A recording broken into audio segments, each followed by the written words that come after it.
Oh, hey, now it works.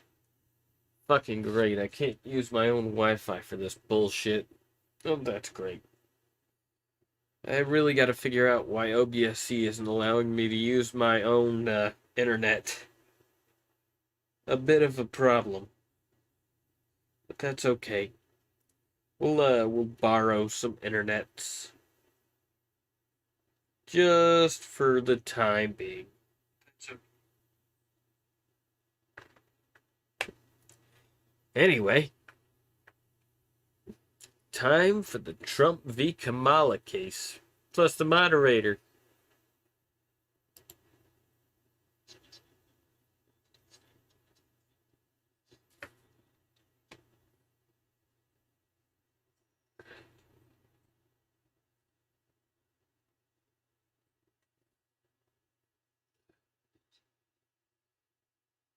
Heh, have fun.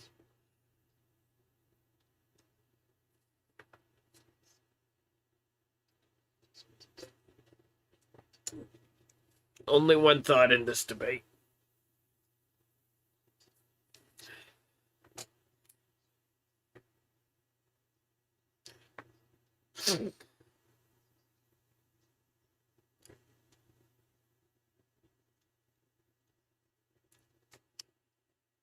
Hell no. Bullshit.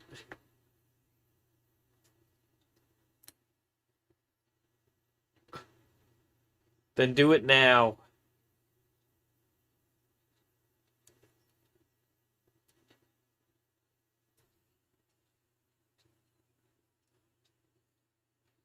Oh wait, I don't have my fucking audio for the. One sec. Der. Have a shortage of homes and housing. Gotta restart And the that. cost of housing is 21st. Of course, that decision followed his debate against President Donald Trump in June. Since then, this race has taken on an entirely new dynamic. It's wonderful to have you. It's an honor to have you both here tonight. Good evening. We are looking forward to a spirited and thoughtful debate. Here we go. So let's get started. Sorry. I want to begin tonight with the issue that voters repeatedly say is their number one issue, and that is the economy and the cost of living in this country. Vice President Harris, you and President Trump were elected 4 years ago, and your opponent on the stage here tonight often asks his supporters, are you better off than you were 4 years ago? No. so. I was raised as a middle class kid. And I am No. actually the only person on this stage who has a plan that is about lifting up the middle class and working people of America. I Well- believe in the If she did, why wouldn't she do it now? Why wouldn't she do it now? It's because look at her. Look at her in her fucking stupid lazy eye. Fucking retard. ambition, the aspirations, the dreams of the American people. And that is why I imagine and have actually a plan to build what I call an opportunity economy. Because here's the thing. We know that we have a shortage of homes and housing, and the cost of housing is too expensive for far Thank you, BlackRock and Vanguard. too many people. We know that young families need support to raise their children, and I intend on extending a tax cut for those families of $6,000, which is the largest child tax credit that we have given in a long time. $6,000, and we're giving the illegal immigrants what, $30,000 for crossing the border? That's fucking crazy talk. No, no more money for illegals. Why? Why? So that those young families can afford to buy a crib, buy a car seat, buy clothes for their children. My passion, one of them, is small businesses. My mother raised my sister and me, but there was a woman who helped raise us. We call her our second mother. She was a small business owner. I love our small businesses. My plan is to give a $50,000 tax deduction to startup small businesses, knowing they are part of the backbone of America's economy. My opponent, on the other hand, his plan is to do what he has done before. Lower all the taxes. Yes, I love that. which is to provide a tax cut for billionaires and big corporations, which will result in $5 trillion to America's deficit. My opponent has a plan that I call the Trump's sales tax, which would be a 20% tax on everyday goods that you rely on to get through the month. Economists have said that Trump sales tax would actually result for middle-class families in about $4,000 more a year. The strongest argument against her she's making herself is, why isn't she already implementing it? She could do it any time she wanted. Yet she has chosen not to. She's holding it over the heads of her voters, who aren't really that intelligent to begin with. Because of his policies and his ideas about what should be the backs of middle-class people paying for tax cuts for billionaires. President Trump, I'll give you 2 minutes. First of all, I have no sales tax. That's an incorrect statement. She knows that. We're doing tariffs on other countries. Other countries are going to finally, after 75 years, pay us back for all that we've done for the world. And the tariff will be substantial in some cases. I took in billions and billions of dollars, as you know, from China. Now, arguably, the tariffs, they're a net good, but honestly, I want small trucks, so I want them to remove the chicken tax. That way we can get our small trucks imported from fucking Japan. Those things are fucking neat. I love them. I love them. So, someone's got to get on that. In fact, they never took the tariff off because there was so much money they can't. It would totally destroy everything that they've set out to do. They're taking in billions of dollars from China and other places. They've left the tariffs on. When I had it, I had tariffs, and yet I had no inflation. Look, we've had a terrible economy because inflation has, which is... Well, the inflation rate, didn't it go up only because of COVID during his administration? I'd argue that's a bit of a crutch against him, because all the fucking money that was given out. I don't think the locking down was a good idea either. But hey, it was a shitty time. Known as a country buster. It breaks up countries. We have inflation like very few people have ever seen before, probably the worst in our nation's history. We were at 21%, but that's being generous because many things are 50, 60, 70, and 80% higher than they were just a few years ago. This has been a disaster for people, for the middle class, but for every class. On top of that, we have millions of people pouring in. Yeah, something I noticed was there's all this focus on the middle class. Middle class this, middle class that. Everybody entering the workforce like 5, 6, up to 10 years ago is mostly lower class on income. It's crazy. There is no middle class. It was destroyed. Into our country from prisons and jails, from mental institutions and insane asylums, and they're coming in and they're taking jobs that are occupied right now by African Americans and Hispanics, and also unions. Unions are going to be affected very soon. And you see what's happening. You see what's happening with towns throughout the United States. You look at Springfield, Ohio. You look at Aurora in Colorado. They are taking over the towns. They're taking over buildings. They're going in violently. These are the people that she and Biden led into our country. And they took over that building like a year ago, too, on top of that. It's fucking insane. I gotta stop cursing so much. It's ruining my vocabulary. They're destroying our country. They're dangerous. They're at the highest level of criminality, and we have to get them out. We have to get them out fast. I created one of the greatest economies in the history of our country. I'll do it again, and even better. We are going to get to immigration and border security during this debate, but... Yeah, the letting in the refugees. The amount of money, Alex, that they gave those refugees, I shit you not. I saw, was it an EBT card receipt? On the balance, it was like $30,000 left in the account. On an EBT card. for a refugee. Are you shitting me right now? That is insane. How are people not up in arms about this? I mean, it's crazy.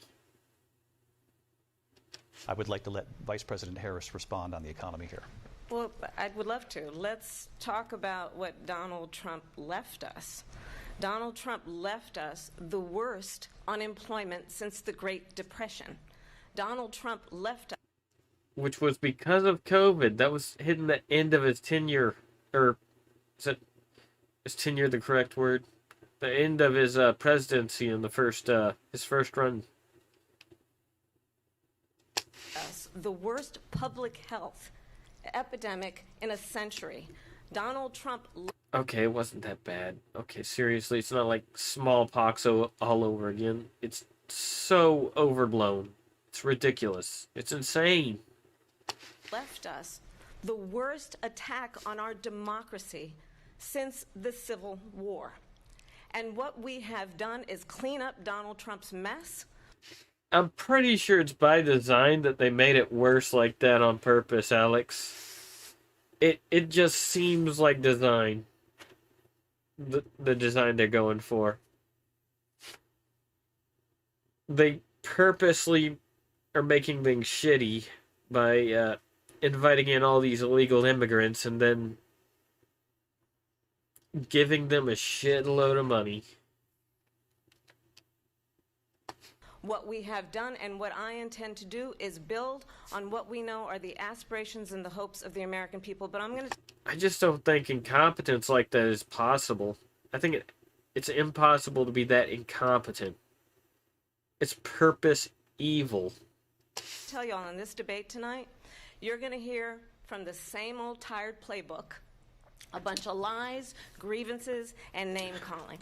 What you're going to hear tonight is a detailed and dangerous plan called Project 2025 that the former president intends on implementing if he were elected again. I believe very strongly that the American people want a president who understands the importance of bringing us together, knowing we have so much more in common than what separates us, and I pledge to you to be a president for all Americans. President Trump, will give you a minute.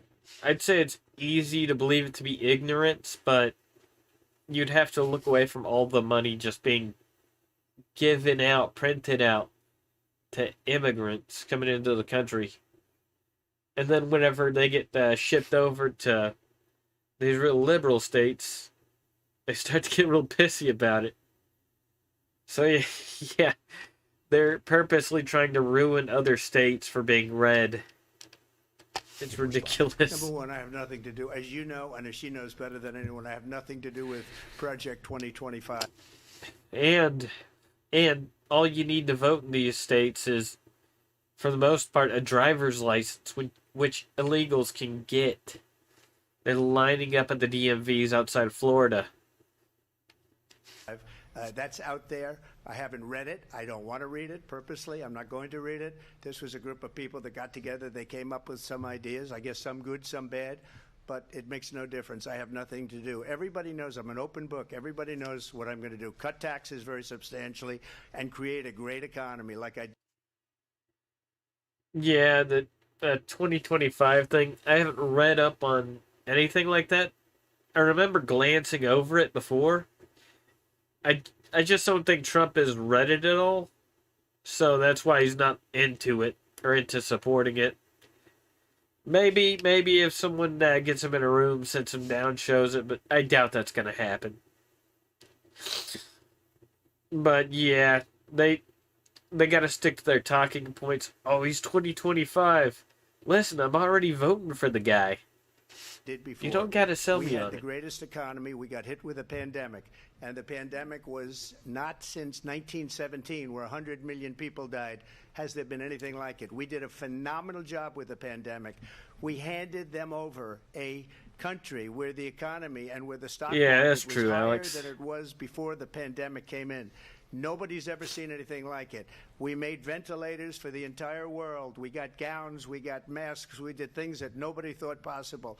And people give me credit for rebuilding the military. They give me credit for a lot of things, but not enough credit for the great job we did with the pandemic. But the only jobs they got were bounce-back jobs. These were jobs bounce back, and it bounced back, and it went to their benefit. True. But I was the one that created them. They know it, and so does everybody else. Vice President Harris, I'll let you respond.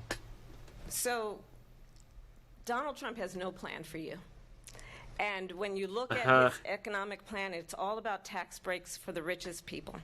I am offering what I describe as an opportunity economy, and the best economists in our country, if not the world, have reviewed our relative plans for the future of America. What Goldman Sachs has said is that Donald Trump's plan would make the economy worse, mine would strengthen the economy. What the Wharton School has said is Donald Trump's plan would actually explode the deficit.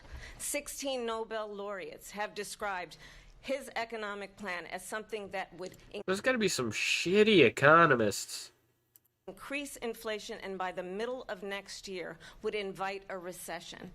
You just have to look at where we are and where we stand on the issues, and I'd invite you to know. I mean, she isn't gonna give the details on her plan, Alex, because her plan is just, it's not existent. It doesn't exist. It's just her imagination. Either that, or I'm 100% right, and they just plan on ruining the country.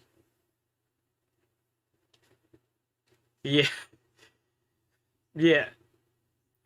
Precisely. Her experts. The experts that live in her mind brain. And I gotta ask y'all to look carefully, watch for it. Kamala Harris has a lazy eye. Just Donald Trump actually has no you'll plan see it. for you. You'll see it. He is Watch more her. interested in defending himself. And I'm not usually one to make fun of appearance. Okay, that's a fucking lie. I always do that. But yeah, look right there. Look at her left eye. It's not going the right direction. Holy shit. Fucking great. I think that's a sign of alcoholism. Then he isn't looking out for you. That's just a soundbite. They gave her that to say. Look, I went to the Wharton School of Finance, and many of those professors, the top professors, think my plan is a brilliant plan. It's a great plan. It's a plan that's going to bring up our Oh shit, worth. my head is covering up. Oh, 1 second. Let me just... There we go. Watch your eye in precious 360p. People want to be able to go and work and create jobs and create a lot of good, solid money for our country. And just to finish off, she doesn't have a plan. She copied Biden's plan, and it's like 4 sentences, like run, spot, run. 4 sentences that are just, oh, we'll try and lower taxes. She doesn't have a plan. Take a look at her plan. She doesn't have a plan. The vice president brought up your tariffs. You responded, and let's drill down on this because your plan is what she calls is essentially a national sales tax. Your proposal calls for tariffs, as you pointed out here, on foreign imports across the board. You recently said that you might double your plan, imposing tariffs up to 20% on goods coming into this country. As you know, many economists say that with tariffs at that level, costs are then passed on to the consumer. Vice President Harris has argued it'll mean higher prices on gas, food, clothing, medication, arguing it costs the typical family nearly $4,000 a year. Do you believe Americans can afford higher prices because of tariffs? They're not going to. Talking about, look. Yeah. Do you think? Because so far it's just been, nuh-uh, no you don't, from her. And my plan is better than yours. I'm just not very impressed, to be honest with you, Alex, with this whole line of, I suppose we could call it logic by a 5-year-old standards. But this moderator is feeding an argument to Trump for Kamala Harris right now. Have higher prices. What's going to have and who's going to have higher prices is China and all of the countries that have been ripping us off for years. I was the only president ever. China was paying us hundreds of billions of dollars, and so were other countries. And, you know, if she doesn't like them, they should have gone out and they should have immediately cut the tariffs. But those tariffs are there 3.5 years now under their administration. We are going to take in billions of dollars, hundreds of billions of dollars. I had no inflation, virtually no inflation. They had the highest inflation perhaps in the history of our country, because I've never seen a worse period of time. People can't go out and buy cereal or bacon or eggs or anything else. The people. Well, I don't know about that. I suppose if you're unemployed, it'd be hard to buy that stuff. Plus, yeah, I'd say just try and get a job. You're probably not gonna get. In my experience, going out and getting a job has been absolutely a painful one. Just because I don't know if it's the rural area I'm in, but it's just no one wants to accept me for some reason. What he should be pointing out, foreign manufacturers will increase their prices, thus allow domestic production to be more attractive. Oh. Yeah, I didn't think about that argument. It's actually a good argument. Of our country are absolutely dying with what they've done. But you and me both know, Alex, that that's just gonna go through one ear and out the other for these people.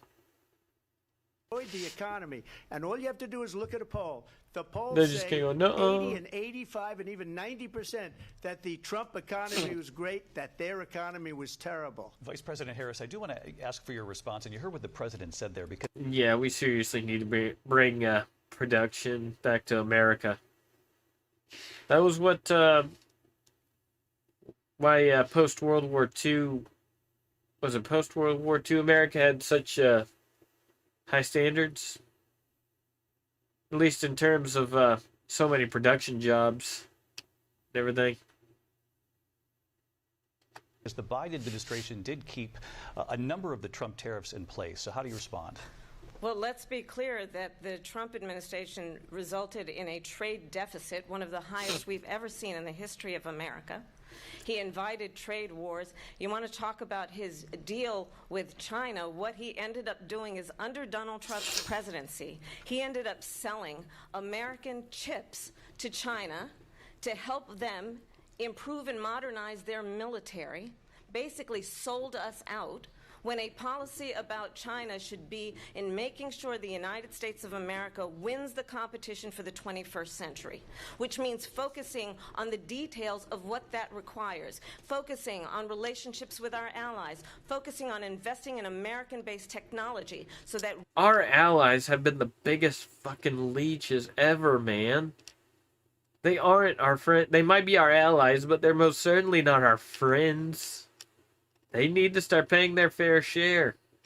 And we need to stop laundering money through Ukraine and all that shit. Because everybody knows where that money's going. we win the race on AI, on quantum computing, focusing on what we need to do to support America's workforce so that we don't end up having on the short end of the stick in terms of workers' rights. But what Donald Trump did, let's talk about this, with COVID, is he actually thanked President Xi for what he did during COVID. Look at his tweet. Thank you, President Xi, exclamation point, when we know that Xi was responsible for lacking and not giving us transparency about the origins of COVID. President Trump, I'll let you respond. First of all, they bought their chips from Taiwan. We hardly make chips anymore because of philosophies like they have and policies like they have. I don't say her because she has no policy. Everything that she believed 3 years ago and 4 years ago is out the window.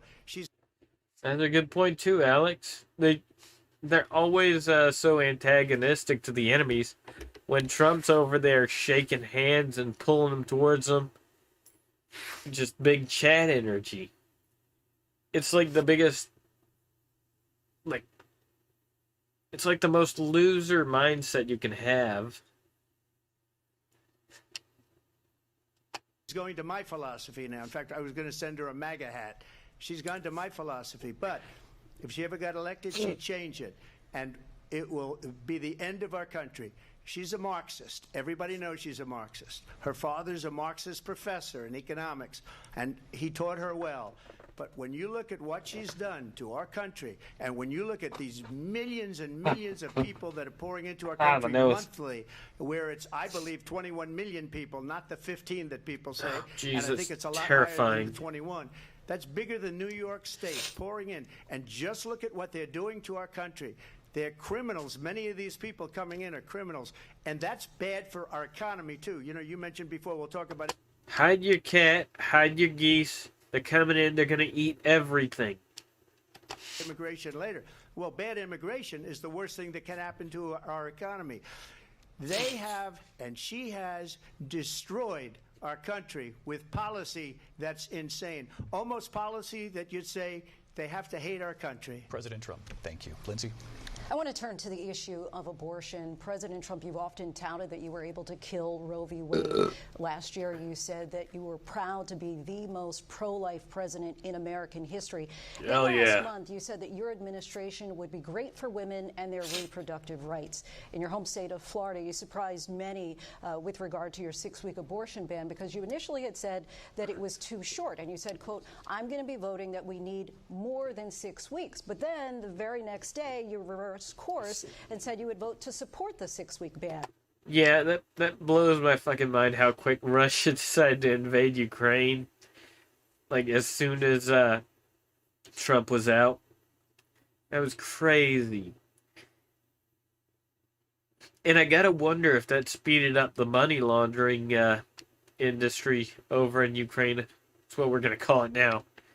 Money laundering industry goes straight through Ukraine, back into the pockets of those poor politicians. How are they going to feed their children, guys, without that $30 million going into their pocket? Your position so many times. Therefore, why should they trust you? Well, the reason that vote is because the plan is, as you know, the vote is, they have abortion in the 9th month. They even have, and you can look at the governor of West Virginia, the previous governor of West Virginia, not the current governor, who's doing an excellent job, but the governor before.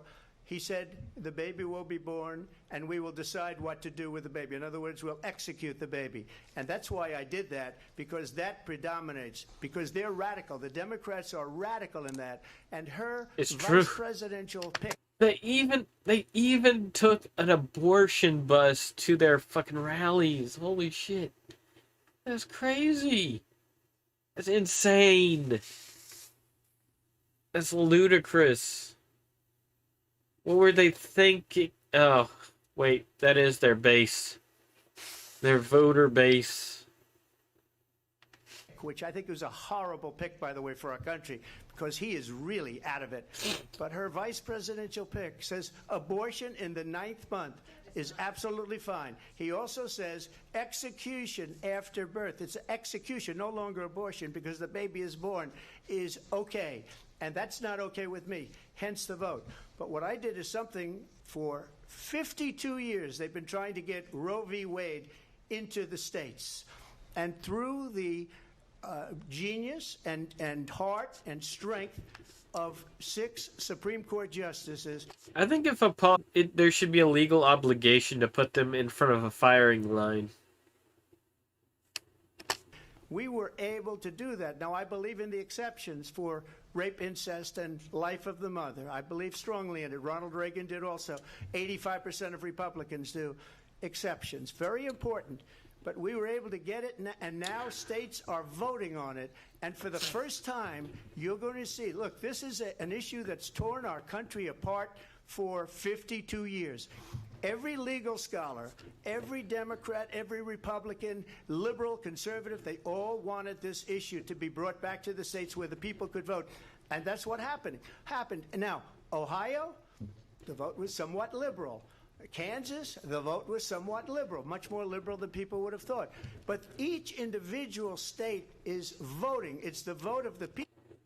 Yeah, he really should, Alex. I don't think it was clear enough. But you know how Trump does.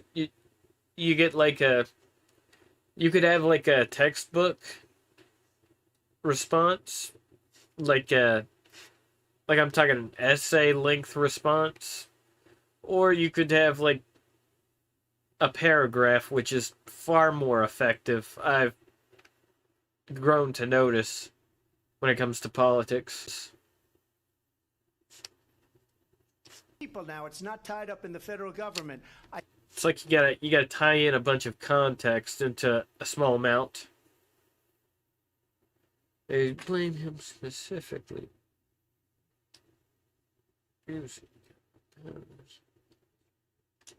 Yeah, unfortunately, not a lot of politicians in this day and age want to reduce the government's power. In fact, none, almost. They're a dying breed, Alex. This country is going to start looking a lot more like Brazil. I'm going to tell you that much. I did a great service in doing it. It took courage to do it. And the Supreme Court had great courage in doing it. And I give tremendous credit to those 6 justices. There is no state in this country where it is legal to kill a baby after it's born. Madam Vice President, want to... Excuse me? Are you arguing? Moderator? He never said that. He never said... What the fuck? Oh yeah, the Argentinian guy. Love him. Love him. But this moderator just... There is no state where it is legal to kill a baby. They were talking about it on the radio, on TV. They're trying so hard to... What's it called? Black hole this? The Californian governor saying... euthanization after birth. Oh my god. It's so stupid. And then she's playing deep.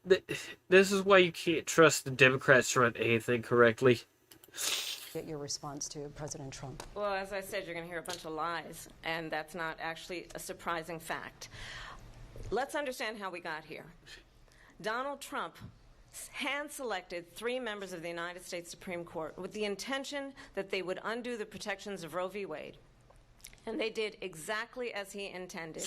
And now in over 20 states, there are Trump abortion bans, which make it God bless criminal America. for a doctor or nurse to provide health care. In one state, it provides prison for life. Trump abortion bans that make no exception even for...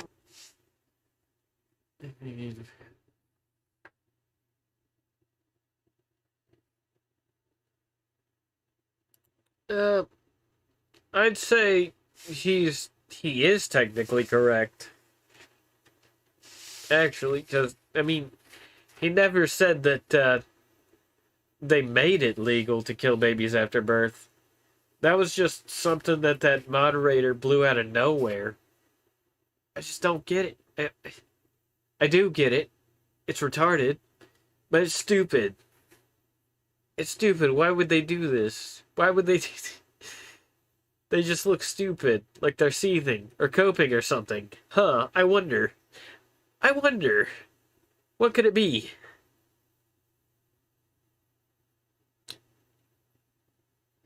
Well, I'd say he's literally correct as well.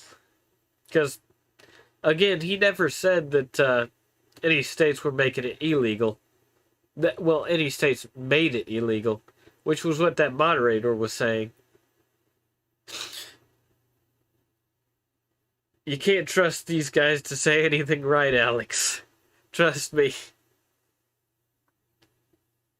Trust me on this, Alex. Rape and incest, which understand what that means. A survivor of a crime of violation to their body does not have the right to make a decision. Cats and dogs section? Oh, I saw a meme about that, but I swiped off it real quick. About what happens to their body I can't next. wait. That is immoral. And one does not have to abandon their faith or deeply held beliefs to agree. The government, and Donald Trump certainly, should not be telling a woman what to do with her body. I actually disagree with that. I think Donald Trump should tell all women what to do with their body. 100%. 100%, guys. With women Let's do it. around our country. You want to talk about this is what people wanted? Pregnant women who want to carry a pregnancy to term, suffering from a miscarriage, being denied care in an emergency room because the healthcare providers are... He just said to save the woman's life. He just said that. And you're lying, lady.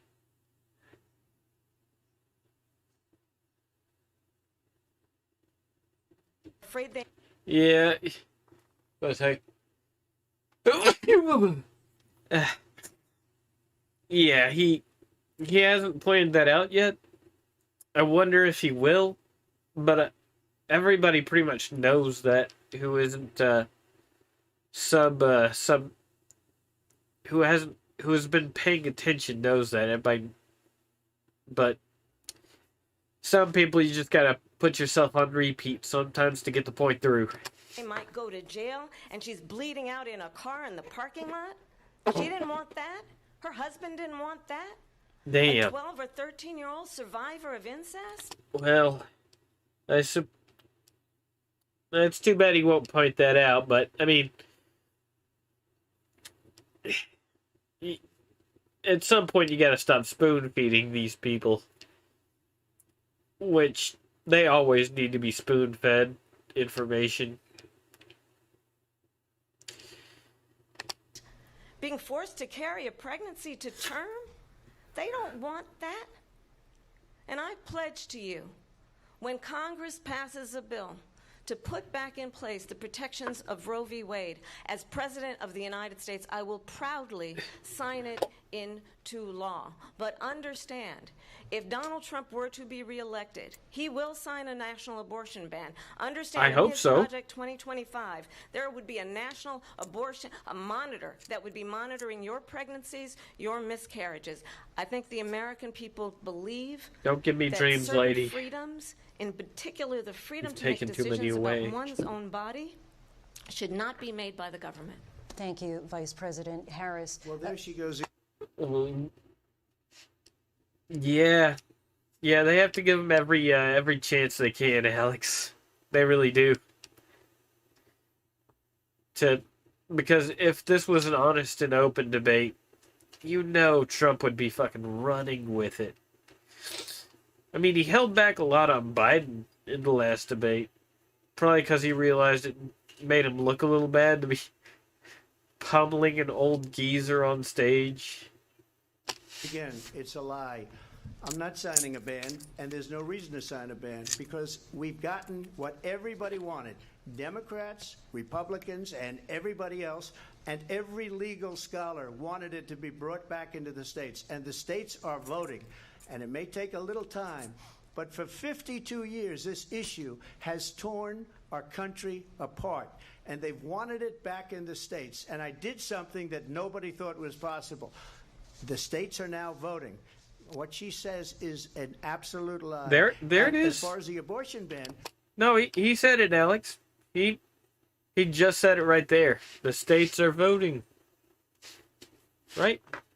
Might have been fucking with my 1911 a little bit. Let me pull that back. 2 years, this issue has torn our country apart, and they've wanted it back in the states. And I did something that nobody thought was possible. The states are now voting. Yep. She says there it is. An absolute lie. And as far as the abortion ban, no, I'm not in favor of abortion ban, but it doesn't matter because this issue has now been taken over by the states. Would you veto a national abortion ban if it came Well, to I your won't desk? have to because, again, two things. Number one, she said she'll go back to Congress. She'll never get the vote. It's impossible for her to get the vote, especially now with the 50-50, essentially 50-50 in both Senate and the House. She's not going to get the vote. She can't get the vote. She won't even come close to it. She won't get the vote. You know what it reminds me of when they said they're going to get student loans terminated, and it ended up being a total catastrophe. The student loans, and then I think probably her boss, if you call him a boss, he spends all his time on the beach. But look, her boss went out and said, we'll do it again. We'll do it a different way. And he went out, got rejected again by the Supreme Court. So all these students got taunted with this whole thing about this whole idea. And how unfair that would have been, part of the reason they lost, to the millions and millions of people that had to pay off their student loans. They didn't get it for free.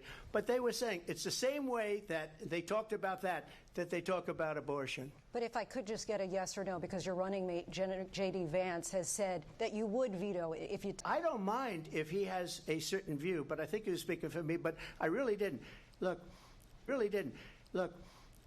we don't have to discuss it because she'd never be able to get it, just like she couldn't get student loans. They couldn't. Did J.D. Vance say that? I haven't seen the wrong way immediately as his VP, and I would advise against putting words in Trump's mouth if your job is going to be being in the same room as him. Get student loans. They didn't even come close to getting student loans. They taunted young people. What she says about going to Congress. Well, wonderful. Let's go to Congress. Do it. But the fact is that for years they wanted to get it out of Congress and out of the federal government, and we did something that everybody said couldn't be done. And now you have a vote of the people on abortion. Vice President Harris, I want to give you your time to respond, but I do want to ask, would you support any restrictions on a woman's right to an abortion? Yeah, this is all the oh yeah, but your supporter said this, and you can't be letting people speak for the actual candidate. You gotta listen to the actual person who's gonna be in charge. I absolutely support reinstating the protections of Roe v. Wade, and as you rightly mentioned, nowhere in America is a woman carrying a pregnancy to term and asking for an abortion. That is not happening. It's insulting to the women of America. And understand what has been happening under Donald Trump's abortion bans. Couples who pray and dream of having a family are being denied IVF treatments. What is happening in our country? Working people, working women who are working 1 or 2 jobs, who can barely afford childcare as it is, have to travel to another state to get on a plane sitting next to strangers to go and get the health care she needs. Oh no, you have to go on into another state or take a flight to get an abortion when you could have just, I don't know, not had sex. Terrible, terrible. JD is doing a lot. I wonder if it's making him. I'd be interested to hear if Trump is allowing JD a longer leash. Trump might have had a tighter leash on Pence, which was why Pence betrayed Trump, but it could just be that Pence was a typical boomer tier Republican politician. A rhino, so to speak. To do it, and what you are putting her through is unconscionable. And the people of America have not, the majority of Americans believe in a woman's right to make decisions about her own body, and that is why in every state where this issue has been on the ballot, in red and blue states both, the people of America have voted for freedom. Vice President Harris, excuse me, I have to respond. Another lie. It's another lie. I have been a leader on IVF, which is fertilization. In vitro fertilization. I have been a leader. In fact, when they got a very negative decision on IVF from the Alabama courts, I saw the people of Alabama and the legislature 2 days later voted it in. I've been a leader on it. They know that, and everybody else knows it. I have been a leader on fertilization, IVF. And the other thing, you should ask, will she allow abortion in the 8th month, 9th month, 7th month? Come on. Okay, would you do that? Why don't you ask her that question? Why don't you That's answer the the problem. Answer it. Because under Go Roe v. ahead. Answer the question, would you veto? You could do abortions in the 7th month, the 8th month, the 9th month, not true. and probably after birth. Just look at the former governor of Virginia. The governor of Virginia said, we put the baby aside and then we determine what we want to do with the baby. Oh yeah, Virginia. Thank you. We're going to turn now to immigration and border security. We know it's an issue that's important to Republicans. The catalyst. Ammo for the opposition. project. As well as he should be shutting that shit down. Yeah. I'm pretty sure on Project 25 he did say that he didn't support that. Right after she was talking about that.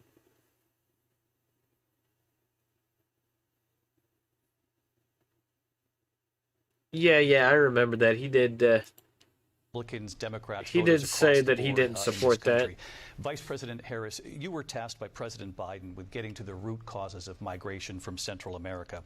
We know that illegal border crossings reached a record high in the Biden administration. This past June, President Biden imposed tough new asylum restrictions. We know the numbers since then have dropped significantly. But my question to you tonight is, why did the administration wait until 6 months before the election to act? And would you have... Yeah, half the stuff on it, I think he rejected. I'll have to look it up to see if I remember what he did and didn't agree with. done anything differently from President Biden on this? So I'm the only person on this stage who has prosecuted transnational criminal organizations for the trafficking of guns, drugs, and human beings. And you're the only one on this stage who has kept people on death row whenever there was evidence that would have freed them from death row, and a judge had to get involved to force you to get them off death row. All for that sweet, sweet prison labor. Am I right, guys? And let me say that the United States Congress, including some of the most conservative members of the United States Senate, came up with a border security bill which I supported. And that bill would have put 1,500 more border agents on the border to help those folks who are working there right now overtime trying to do their job. Oh, bullshit. It would have allowed us to stem the flow of fentanyl coming into the United States. I know there are so many families watching tonight who have been personally affected by the surge of fentanyl in our country. That bill would have put more resources to allow us to prosecute transnational criminal organizations for trafficking in guns, drugs, and human beings. But you know what happened to that bill? Donald Trump got on the phone, called up some folks in Congress, and said, kill the bill. And you know why? Because he'd prefer to run on a problem instead of fixing a problem. Wasn't it an omnibus bill? Everyone's fucking tired of omnibus bills. They suck. Omnibus bills are the worst. It's all about funneling money in these omnibus bills and getting other disgusting stuff passed. If that is what this is, I think that's what this is. And I think they put the trafficking stuff right in front. That way it looked good. And understand, this comes at a time where the people of our country actually need a leader who engages in solutions, who actually addresses the problems at hand. But what we have in the former president is someone who would prefer to run on a problem instead of fixing a problem. And I'll tell you something, he's going to talk about... Says the person with all the financial plans but isn't willing to act them, to put them into act. About immigration a lot tonight, even when it's not the subject that is being raised. And I'm going to actually do something really unusual, and I'm going to invite you to attend one of Donald Trump's rallies, because it's a really interesting thing to watch. You will see during the course of his rallies, he talks about fictional characters like Hannibal Lecter. He will talk about windmills cause cancer. And what you will also... Yeah, let's not mince words here. They are importing all their votes from third world countries. And that brings their problems as well. notice is that people... Get armed up, people. Brazil 2025, here we come.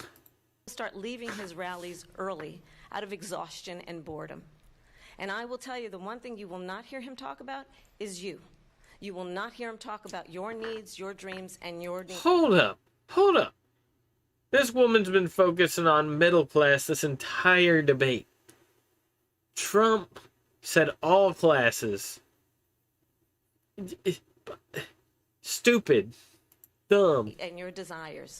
And I'll tell you, I believe you deserve a president who actually puts you first, and I pledge to you that I will. Vice President Harris, thank you. Aw. President Trump, on that point, I want to get your response. Well, I would like to respond. Let me just ask, though, why did you try to kill that bill, and successfully so, that would have put thousands of additional agents and officers on the border? First, let me respond as to the Please. rallies. She said people start leaving. People don't go to her rallies. There's no reason to go. And the people that do go, she's bussing them in and paying them to be there. And There then it is. showing them in a different light. So she can't talk about that. People don't leave my rallies. We have the biggest rallies, the most incredible rallies in the history of politics. That's because people want to take their country back. Our country is being lost. We're a failing nation. And it happened 3.5 years ago. And what's going on here, you're going to end up in World War III, just to go into another subject. What they have done to our country by allowing these millions and millions of people to come into our country, and look at what's happening to the towns all over the United States. And a lot of Yeah, poor Ohio. Oh no. Ohio. Becoming a meme in the worst context imaginable. towns don't want to talk. It's not going to be Aurora or Springfield. A lot of towns don't want to talk about it because they're so embarrassed by it. In Springfield, they're eating the dogs, the people that came in. They're eating the cats. They're eating the pets of the people that live there. And this is what's happening in our country, and it's a shame. As far as rallies are concerned, as far as the reason they go is they like what I say. They want to bring our country back. They want to make America great again. It's a very simple phrase, make America great again. She's destroying this country, and if she becomes president, this country doesn't have a chance of success. Not only success, we'll end up being Venezuela on steroids. I just want to clarify here. You bring up Springfield, Ohio, and ABC News did reach out to the city manager there. He told us there have been no credible reports of specific claims of pets being harmed, injured, or abused by individuals within the immigrant community. Well, I've seen people on television. Let me just say here, this I'm sorry. Is this a Trump versus Kamala debate? Or a Trump versus Moderator debate? What the fuck? I saw the memes. I posted the meme on my community tab, but I didn't actually expect this for some reason. And then UK cultural baggage with them. All the problems they have back home. Them like the bad smell they bring as well. Yes, there was a video of eating a woman who ate a cat. There was a body cam, and she wasn't acting like a person. She was acting like an animal. I mean, seriously, you gotta start treating people how they act. If they want to be animals, you treat them like animals. The people on television say my dog was taken and used for food. So maybe he said that, and maybe that's a good thing to say for a city manager. I'm not taking this from But the television. people I'm on taking it from television the city saying manager. Notice the language they're using as well. There were no credible reports of pets being eaten by the immigrant community. Yeah, that's just walk around talk. You gotta watch out for this sort of shit. He'll say, "Oh no, that was just a mentally troubled person." Is what the Democrat view on that would be. Yeah, the goose that got killed. Oh, the only time I've ever felt bad for a goose, to be honest with you. They're so aggressive. Listen, the ponds, they're not sending their best. The people that went there. Again, the Springfield city manager says there's no evidence of that. Vice We'll President find Harris, out. I'll let you respond to the Well, the rest Springfield city manager is wrong. of what you've heard. You talk about extreme. This is, I think, one of the reasons why in this election I actually have the endorsement of 200 Republicans who have formerly worked with President Bush, Mitt Romney, and John McCain, yeah, Republicans to be sure. McCain, including the endorsement of former Vice President Dick Cheney and Congress member Liz Cheney. And if you want to really know the inside track on who the former president is, Gotta watch out with that pattern recognition, Alex. It's a dangerous device. If he didn't make it clear already, just ask people who have worked with him. His former chief of staff, a four-star general, has said he has contempt for the Constitution of the United States. You mean Lindsay? The guy who wanted to leave billions of dollars worth of equipment in the Middle East? And Trump just said fill it with gas and move it? And save the taxpayers a shitload of money? His former national security advisor has said he is dangerous and unfit. His former Secretary of Defense has said the nation, the Republic, would never survive another Trump term. And when we listen to this kind of rhetoric, when the issues that affect the American people are not being addressed, I think the choice is clear in this election. Yeah, people gotta sell their books, guys. Come on. President Trump, I'll give you a quick minute to respond Yeah. here. Thank you, because when I hear that, see, I'm a different kind of a person. I fired most of those people. Not so graciously. They did bad things or a bad job. I fired them. They never fired one person. They didn't fire anybody having to do with Afghanistan and the Taliban and the 13 people who's were just killed, viciously and violently killed. And I got to... It's always her experts, Alex. She's always asking her experts, the ones who live in her head. Are the experts in the room with us, Alex? Are they? Are Kamala's experts in the room here? I mean, Jesus. Also, it should be way easier to fire someone from a government job. Really, it better. To know the parents and the family. They didn't fire. They should have fired all those generals, all those top people, because that was one of the most incompetently handled situations anybody has ever seen. So yeah, like 15 servicemen died on that, right? And there were babies being thrown into barbed wire when they were trying to throw them over the wall. It was like something straight out of a fucking horror movie. when somebody does a bad job, I fire him.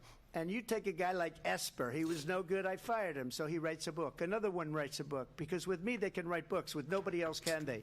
But they have done such a poor job, and they never fire anybody. Look at the economy. Look at the inflation. They didn't fire any of their economists. They have the same people. That's a good way not to have books written about you.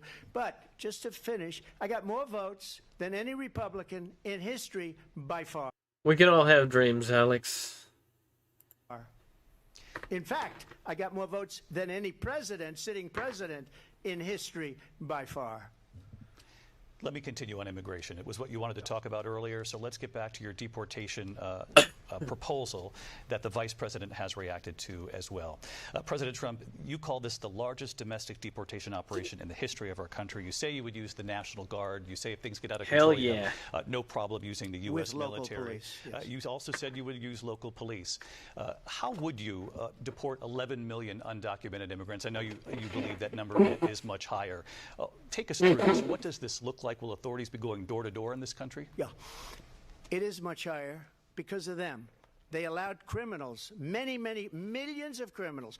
They allowed terrorists. They allowed common street criminals. They allowed people to come in, drug dealers, to come into our country. This is all true. Venezuela is emptying their prisons to send their prisoners, the worst of the worst, over to America, actually. I was reading something on that the other day. And then now in the United States, and told by their countries like Venezuela, don't ever come back or we're going to kill you. Do you know that crime in Venezuela and crime in countries all over the world is way down? You know why? Because they've taken their criminals off the street and they've given them to her to put into our country. Yeah. And this will be one of the greatest mistakes in history for them to allow. And I think they probably did it because they think they're going to get votes.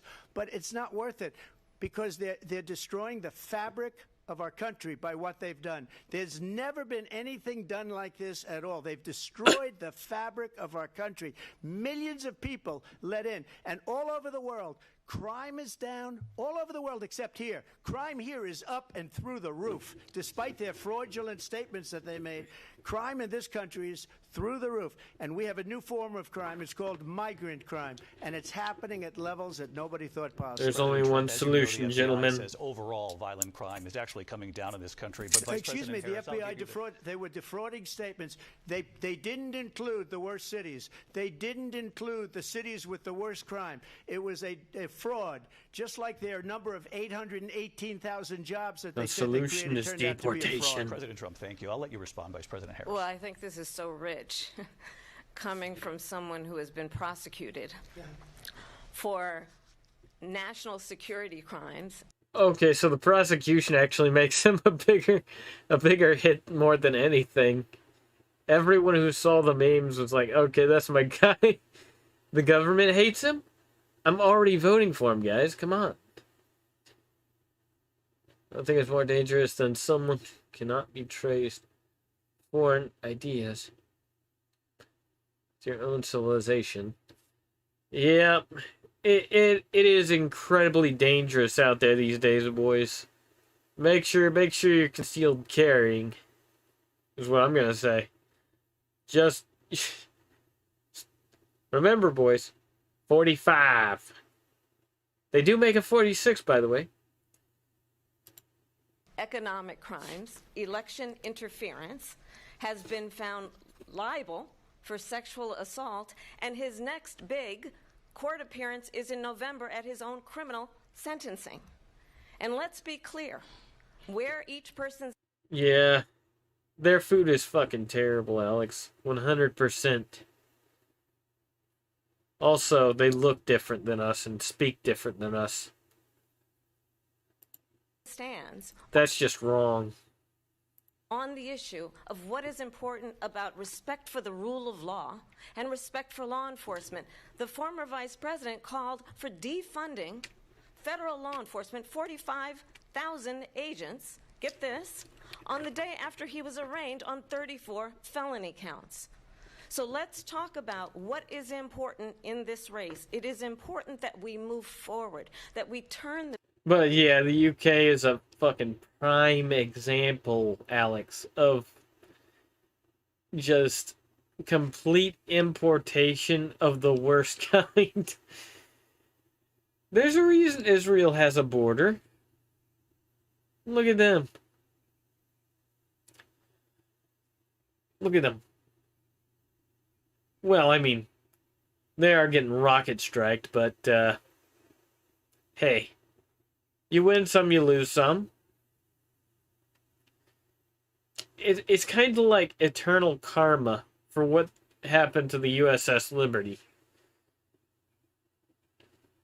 I mean, they thought it was fun when they did it.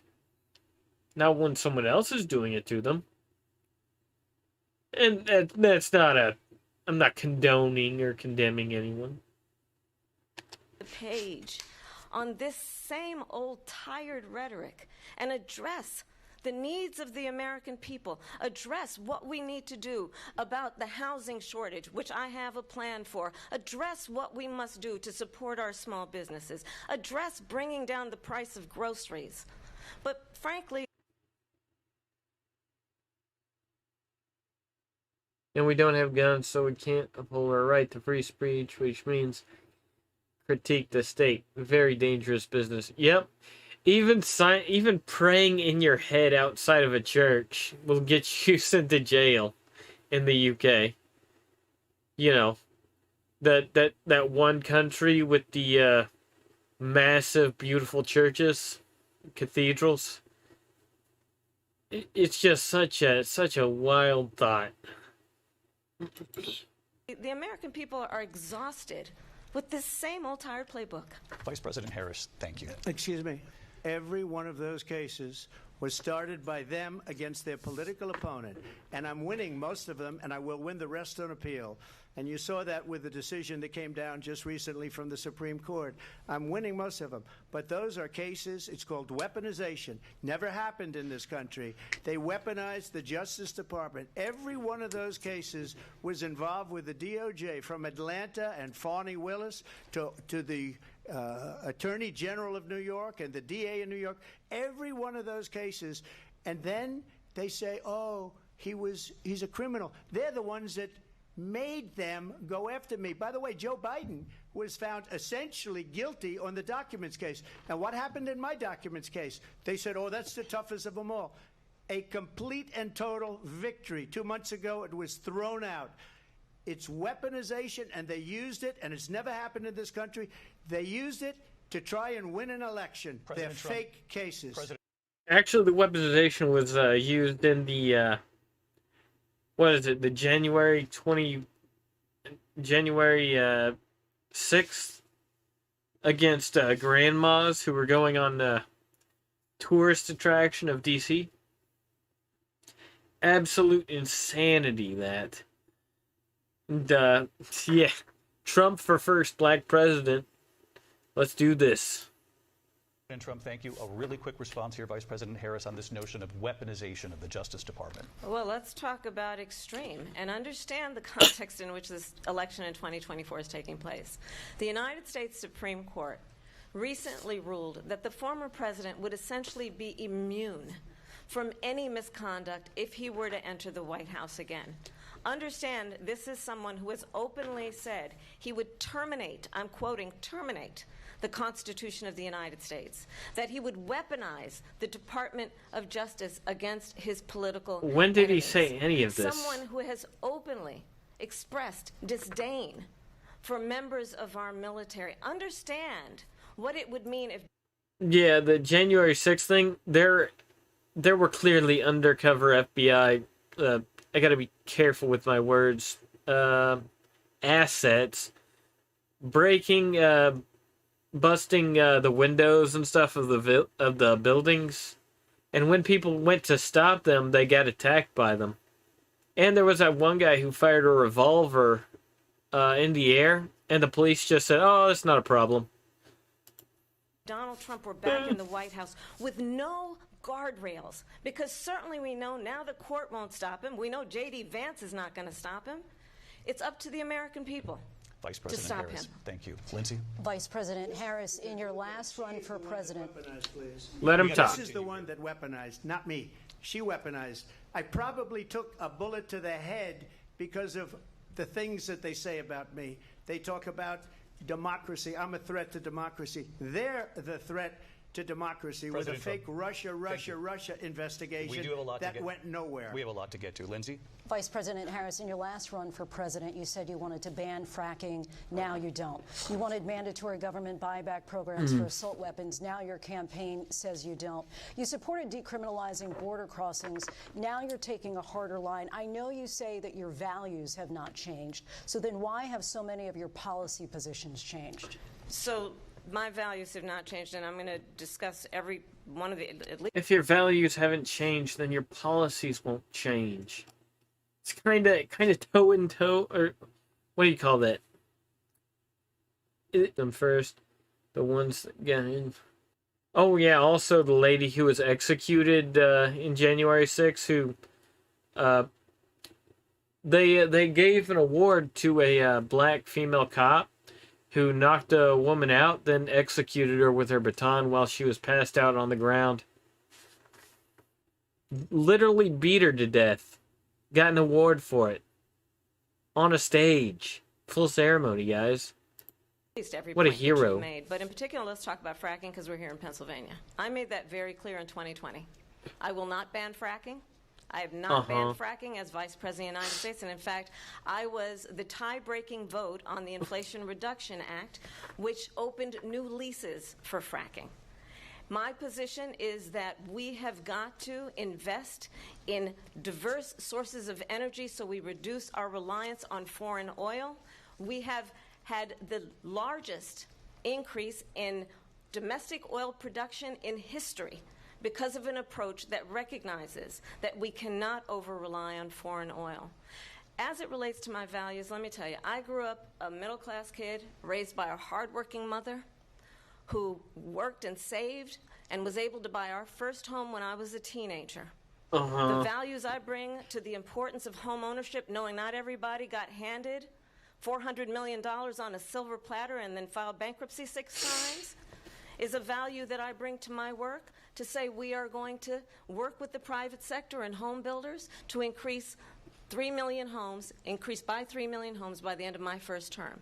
My work that is related to having a friend when I was in high school who was sexually assaulted by her stepfather. And my focus then on protecting women and children from violent crime is based on a value that is deeply grounded in the... Oh yeah, let's hold your friend up on a cross. She got sexually assaulted, and now I'm gonna use her as ammo against Trump. What a class act that is. If it's true.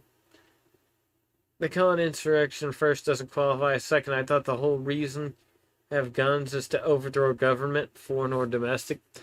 Listen, they're always gonna overblow things. They're always gonna overblow anything. Anything of like that. standing up for those who are most vulnerable. My work that is about protecting Social Security and Medicare is based on long-standing work that I have done, protecting seniors from scams. My values have not changed. And what is important is that there is a president who actually brings values and a perspective that is about lifting people up and not beating people down and name-calling. The true measure of the leader is the leader who actually understands the strength is not in beating people down, it's in lifting people up. I intend to be that president. President Trump, your Well, first of response? all, I wasn't given $400 million. I wish I was. My father was a Brooklyn builder, Brooklyn, Queens, and a great father, and I learned a lot from him. But I was given a fraction of that, a tiny fraction, and I built it into many, many billions of dollars, many, many billions. And when people see it, they are even surprised. So we don't have to talk about that. Fracking, she's been against it for 12 years. Defund the police, she's been against that. Yeah, I don't think she could run on the major problems here, Alex. I think the major problems are the antithesis to what her voting base is for. I think that's a big problem for her. Forever. She gave all that stuff. But you know those midnight votes are going to come rolling in on those big rigs. Just wait for it. Stuff up very wrongly, very horribly, and everybody's laughing at it, okay? They're all laughing at it. She gave up at least 12 and probably 14 or 15 different policies. Like, she was big on defund the police. In Minnesota, she went out, wait a minute, I'm talking now, if you don't mind, please. Does that sound familiar? She went out in Minnesota. She's so fucking awkward. She is so awkward. She's not good on the stage. Oh my god. That criminals that killed people, that burned down Minneapolis, she went out and raised money to get them out of jail. She did things that nobody would ever think of. This is true. The Biden administration has been paying for all these people to get bailed out of jail whenever they cause problems. She wants to do transgender operations on illegal aliens that are in prison. This is a radical left liberal. I really hope they can't fortify the election like they did last time. That would do this. She wants to confiscate your guns, and she will never allow fracking in Pennsylvania. I really think she has a problem with... She can't handle confrontation, it seems, at all, whatsoever. If she won the election, fracking in Pennsylvania will end on day one. Just to finish, one thing so important in my opinion. So I got the oil business going like nobody has ever done before. When they took over, they got rid of it, started getting rid of it, and the prices were going up the roof. They immediately let these guys go to where they were. I would have been 5 times, 4 times, 5 times higher, because you're talking about doubling. You saw what happened to gasoline. So they said, let's go back to Trump. But if she won the election, the day after that election, they'll go back to destroying our country, and oil will be dead, fossil fuel will be dead. We'll go back to windmills, and we'll go back to solar, where they need a whole desert to get some energy to come out of. You ever see a solar plant? By the way, I'm a big fan of solar, but they take 400, 500 acres of desert soil. Trump, we have a These lot are of not good issues things that we for the have to environment. I'm not a big fan of solar. I'm a big fan of nuclear. Nuclear. You know, that good old steam power. We're out of time. Thank you. Lindsay, thank you. We have an election in just 56 days. And I want to talk about the peaceful transfer of power, which, of course, we all know is a cornerstone of our democracy, and the role of a president in a moment of crisis. Mr. President, on January 6th, you told your supporters to march to the Capitol. You said you would be right there with them. And then he told them to go home and to be peaceful. But that didn't happen because of all the assets that were in the crowd. But yeah, nuclear plants, literally the most efficient energy source in the world. Country in the world saw what played out at the Capitol that day, the officers coming under attack. Aides in the West Wing say you watched it unfold on television off the Oval Office. Your message telling your supporters to go home.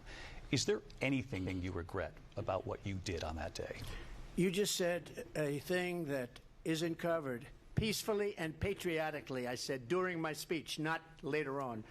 Peacefully and patriotically. And nobody on the other side was killed. Ashley Babbitt was shot by an out-of-control police officer that should have never, ever shot her. It's a disgrace. But we didn't do this group of people that have been treated so badly. I ask, what about all the people that are pouring into our country and killing people that she allowed to pour in? She was the border czar, remember that. She was the border czar. She doesn't want to be called the border czar because she's embarrassed by the border. In fact, she said at the beginning, well, I'm surprised you're not talking about the border yet. That's because she knows what a bad job they've done. What about those people? What are they going to be prosecuted? When are these people from countries all over the world, not just South America, they're coming in from all over the world, David, all over the world, and crime rates are down all over the world because of it. But let me just ask you, David, when are those people going to be? Yeah, really all it takes for everyone to be afraid of nuclear energy is for 2 plants to be destroyed. One from complete incompetence and the other from a natural disaster. I don't know much about the tsunami one, but I think there's like emergency shutoffs, isn't there? There should be.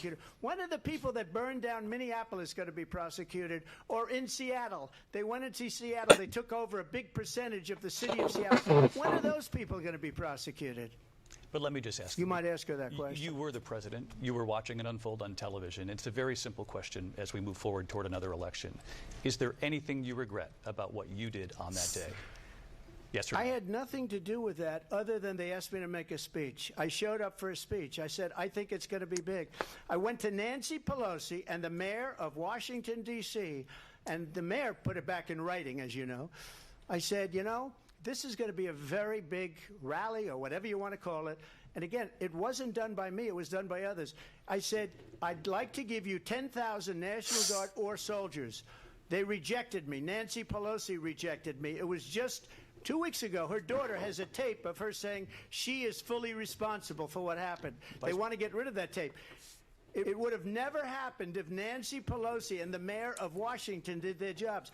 Yeah, nothing major happened over there. Well, that's good. At least it wasn't another complete nuclear meltdown like in Eastern Europe.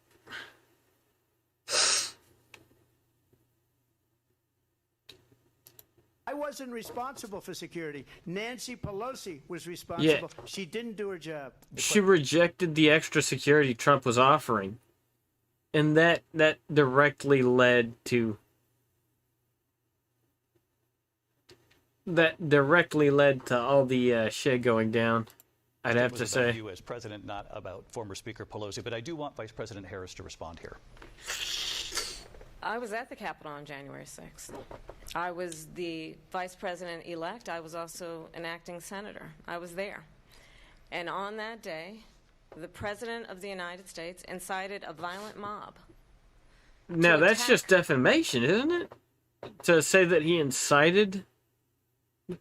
I mean, isn't that a crime that she just committed on stage? Our nation's capital. To desecrate our nation's capital. On that day, 140 law enforcement officers were injured, and some died. And understand, the former president has been indicted and impeached for exactly that reason. But this is not Crazy. an isolated situation. Let's remember Charlottesville, where there was a mob of people carrying tiki torches, Oh no! spewing anti-Semitic hate. Oh no! Tiki torches and hate speech. Oh dear! Oh my! Oh no! Oh no! How could violent rhetoric? Oh no! Did It's not even violent rhetoric. They're just saying anti-Semitic. What's anti-Bing Bong? What's it mean, guys? Explain it to me. What's the anti-Bing Bong mean? the president then at the time say there were fine people on each side? There were. Let's remember that when it came to the Proud Boys, a militia, the Oh, president please. said, the former president said, Spare stand me. back and stand by. So for everyone watching Spare who me, the remembers Proud what January Boys. 6th was, I say we don't have to go back.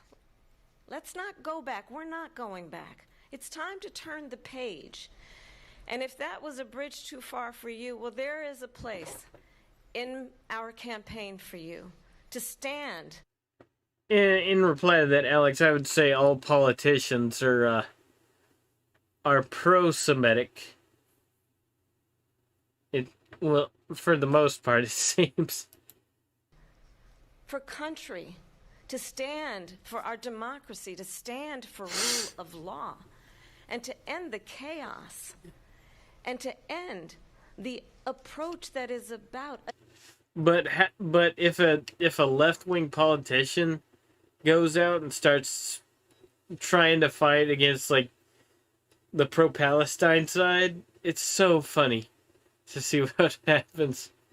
Oh, it does not end well for them. Attacking the foundations of our democracy because you don't like the outcome. And be clear on that point. Ah, my nose. Donald Trump, the candidate, It's killing me. has said in this election there will be a bloodbath. If this and the outcome of this election is not to You can thank AIPAC for that, Alex. his liking, let's turn the page on this. Let's not go back. Let's chart a course for the future and not go backwards to the past. Let me just follow up here. It was a different term, and it was a term that related to energy because they have destroyed our energy business. That was where bloodbath was. Also, on Charlottesville, that story has been, as you would say, debunked. Laura Ingraham, Sean Hannity, Jesse, all of these people, they covered it. If they go an extra sentence, they will see it was perfect. It was debunked in almost every newspaper, but they still bring it up, just like they bring 2025 up. They bring all of this stuff up. I ask you this. You talk about the Capitol. Why are we allowing these millions of people to come through on the southern border? How come she's not doing anything? And I'll tell you what I would do, and I would be very proud to do it. I would say we would both leave this debate right now. I'd like to see her go down to Washington, D.C. during this debate because we're wasting a lot of time. Go down to, because she's been so bad, it's so ridiculous. Go down to Washington, D.C. and let her sign a bill to close up the border because they have the right to do it. They don't need bills. They have the right to do it. The President of the United States, you'll get him out of bed, you'll wake him up at 4 o'clock in the afternoon, you'll say, come on down to the office, let's sign a bill. If he signs a bill that the border is closed, all he has to do is say it to the Border Patrol, who are phenomenal. If they do that, the border is closed. Mr. Those President, people are killing many people, unlike J6. We talked immigration here tonight. I do want to focus on this next issue to both of you because it really brings us this into focus, truth in these times that we're living in. Mr. President, for 3.5 years after you lost the 2020 election, you repeatedly falsely claimed that you won, many times saying you won in a landslide. In the past couple of weeks leading up to this debate, you have said, quote, you lost by a whisker, that you, quote, didn't quite make it, that you came up a little bit short. I said that? Are you now acknowledging that you lost in 2020? No, I don't acknowledge that at all. But I you said did that say sarcastically. But You know that. It was said, oh, we lost by a whisker. That was said sarcastically. Look, there's so much proof. All you have to do is look at it. And they should have sent it back to the legislatures for approval.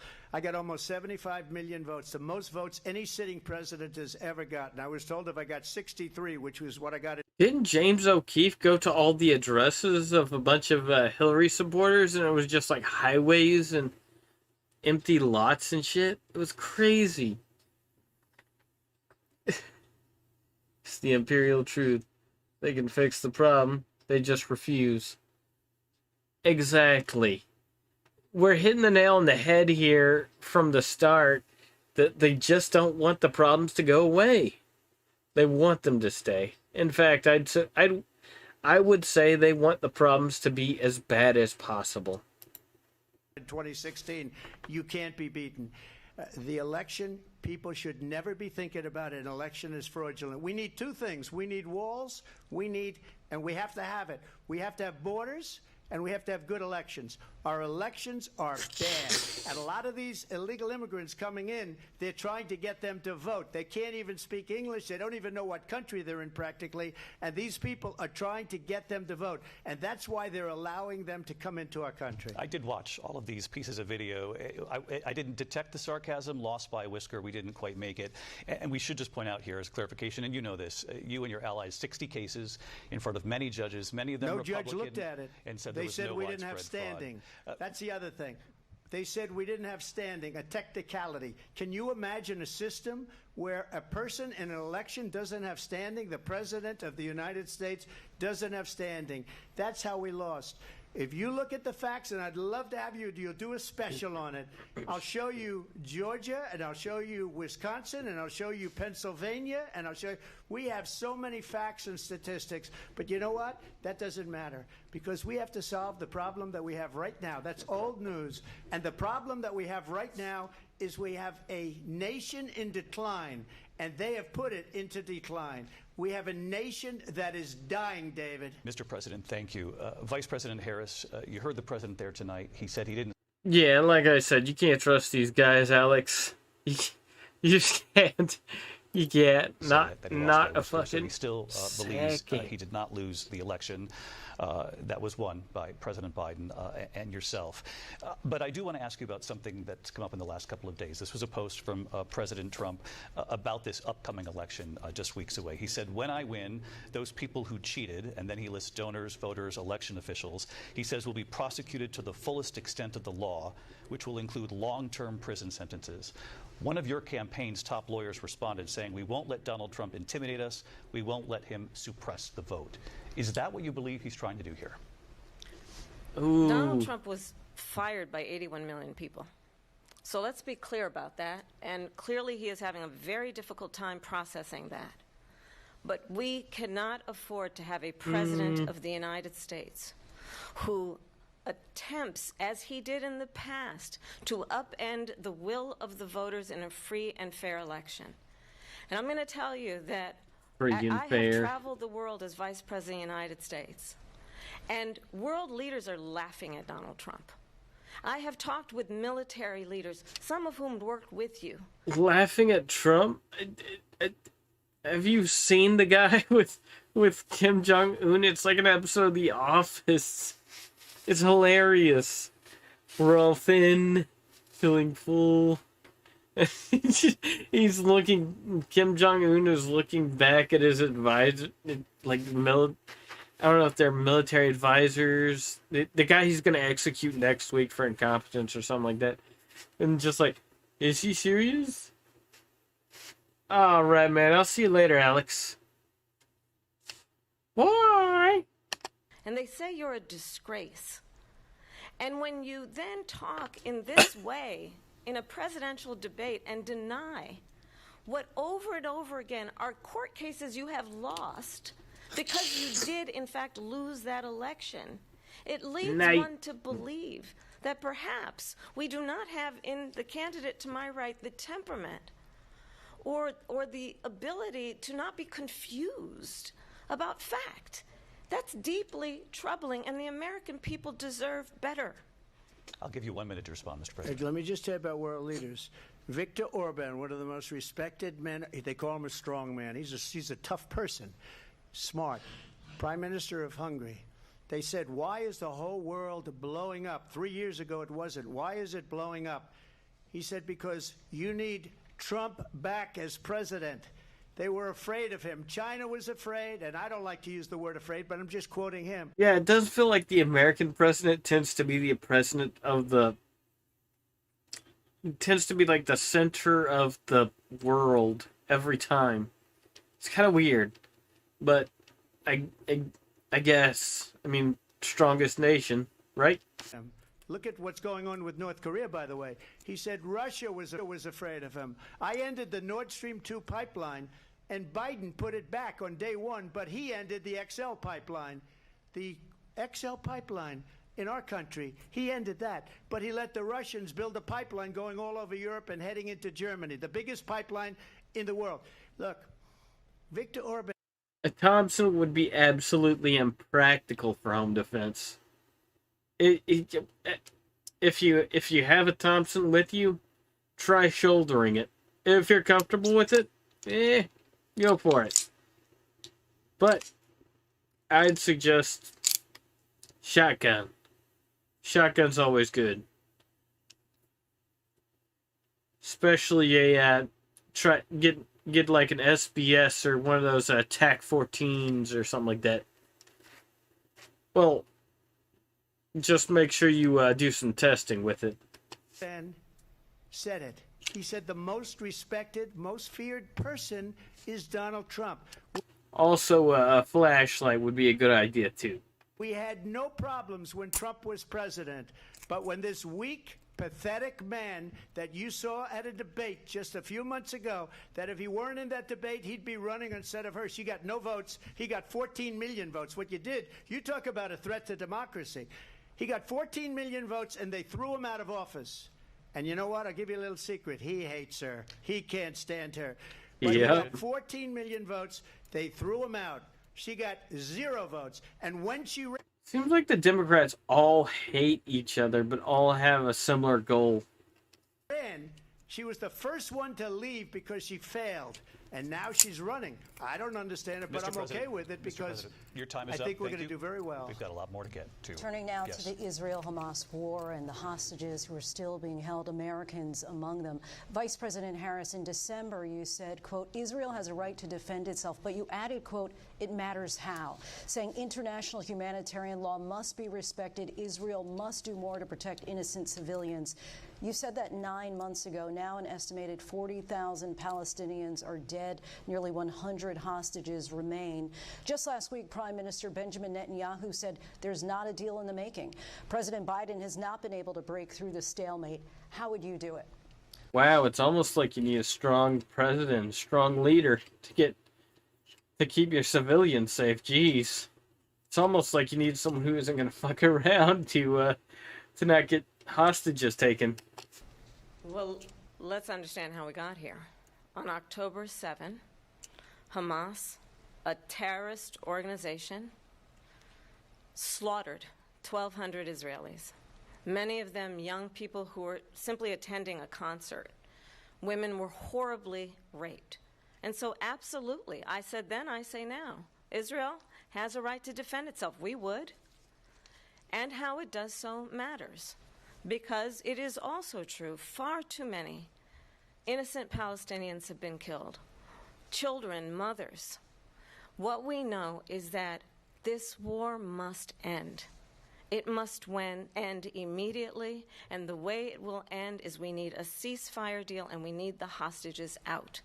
And so we will continue to work around the clock on that.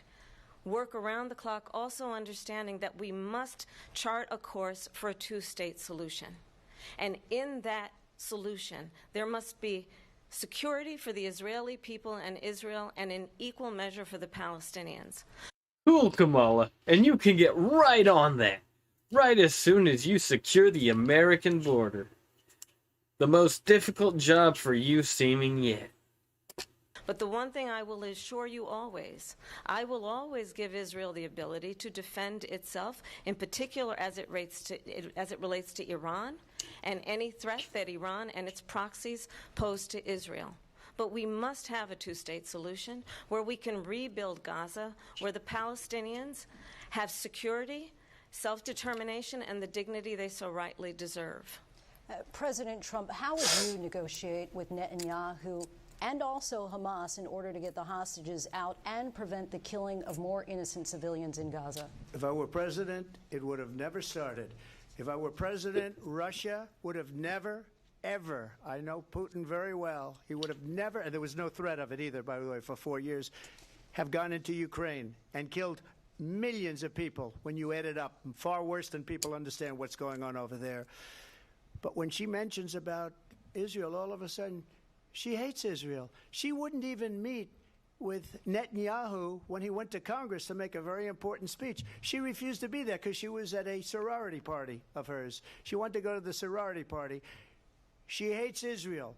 If she's president, I believe that Israel will not exist within 2 years from now. And I've been pretty good at predictions, and I hope I'm wrong about that one. Oh no. She hates Israel. At the same time, in her own way, At this point, the Middle East, why haven't you moved? Why haven't you moved? The people, you're literally your next door neighbors want you dead. What? Why?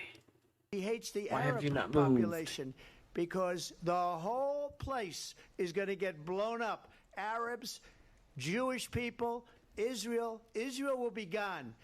It would have never happened. Iran was broke under Donald Trump. Now Iran has $300 billion because they took off all the sanctions that I had. Iran had no money for Hamas or Hezbollah or any of the 28 different spheres of terror. And they are spheres of terror, horrible terror. Terror. They had no money. It was a big story, and you know it. You covered it very well, actually. They had no money for terror. They were broke. Now they're a rich nation, and now what they're doing is they're spreading that money around. Look at what's happening with the Houthis and Yemen. Look at what's going on in the Middle East. This would have never happened. I will get that settled and fast, and I'll get the war with Ukraine and Russia ended. If I'm president-elect, I'll get it done before even becoming president. I would be interested to see how quickly that conflict comes to an end.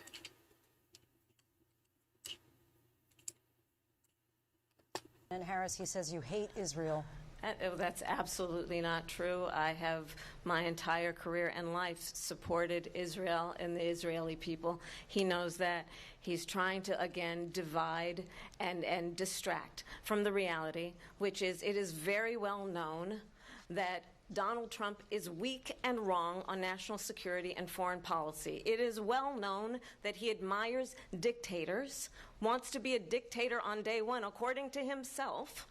It is well known that he said of Putin that he can do whatever the hell he wants and go into Ukraine. It is well known that he said when Russia went into Ukraine, it was brilliant. It is well known he exchanged love letters with Kim Jong-un. And it is absolutely well known that these dictators and autocrats are rooting for you to be president again because they're so clear. Then why did they start behaving when he was in office?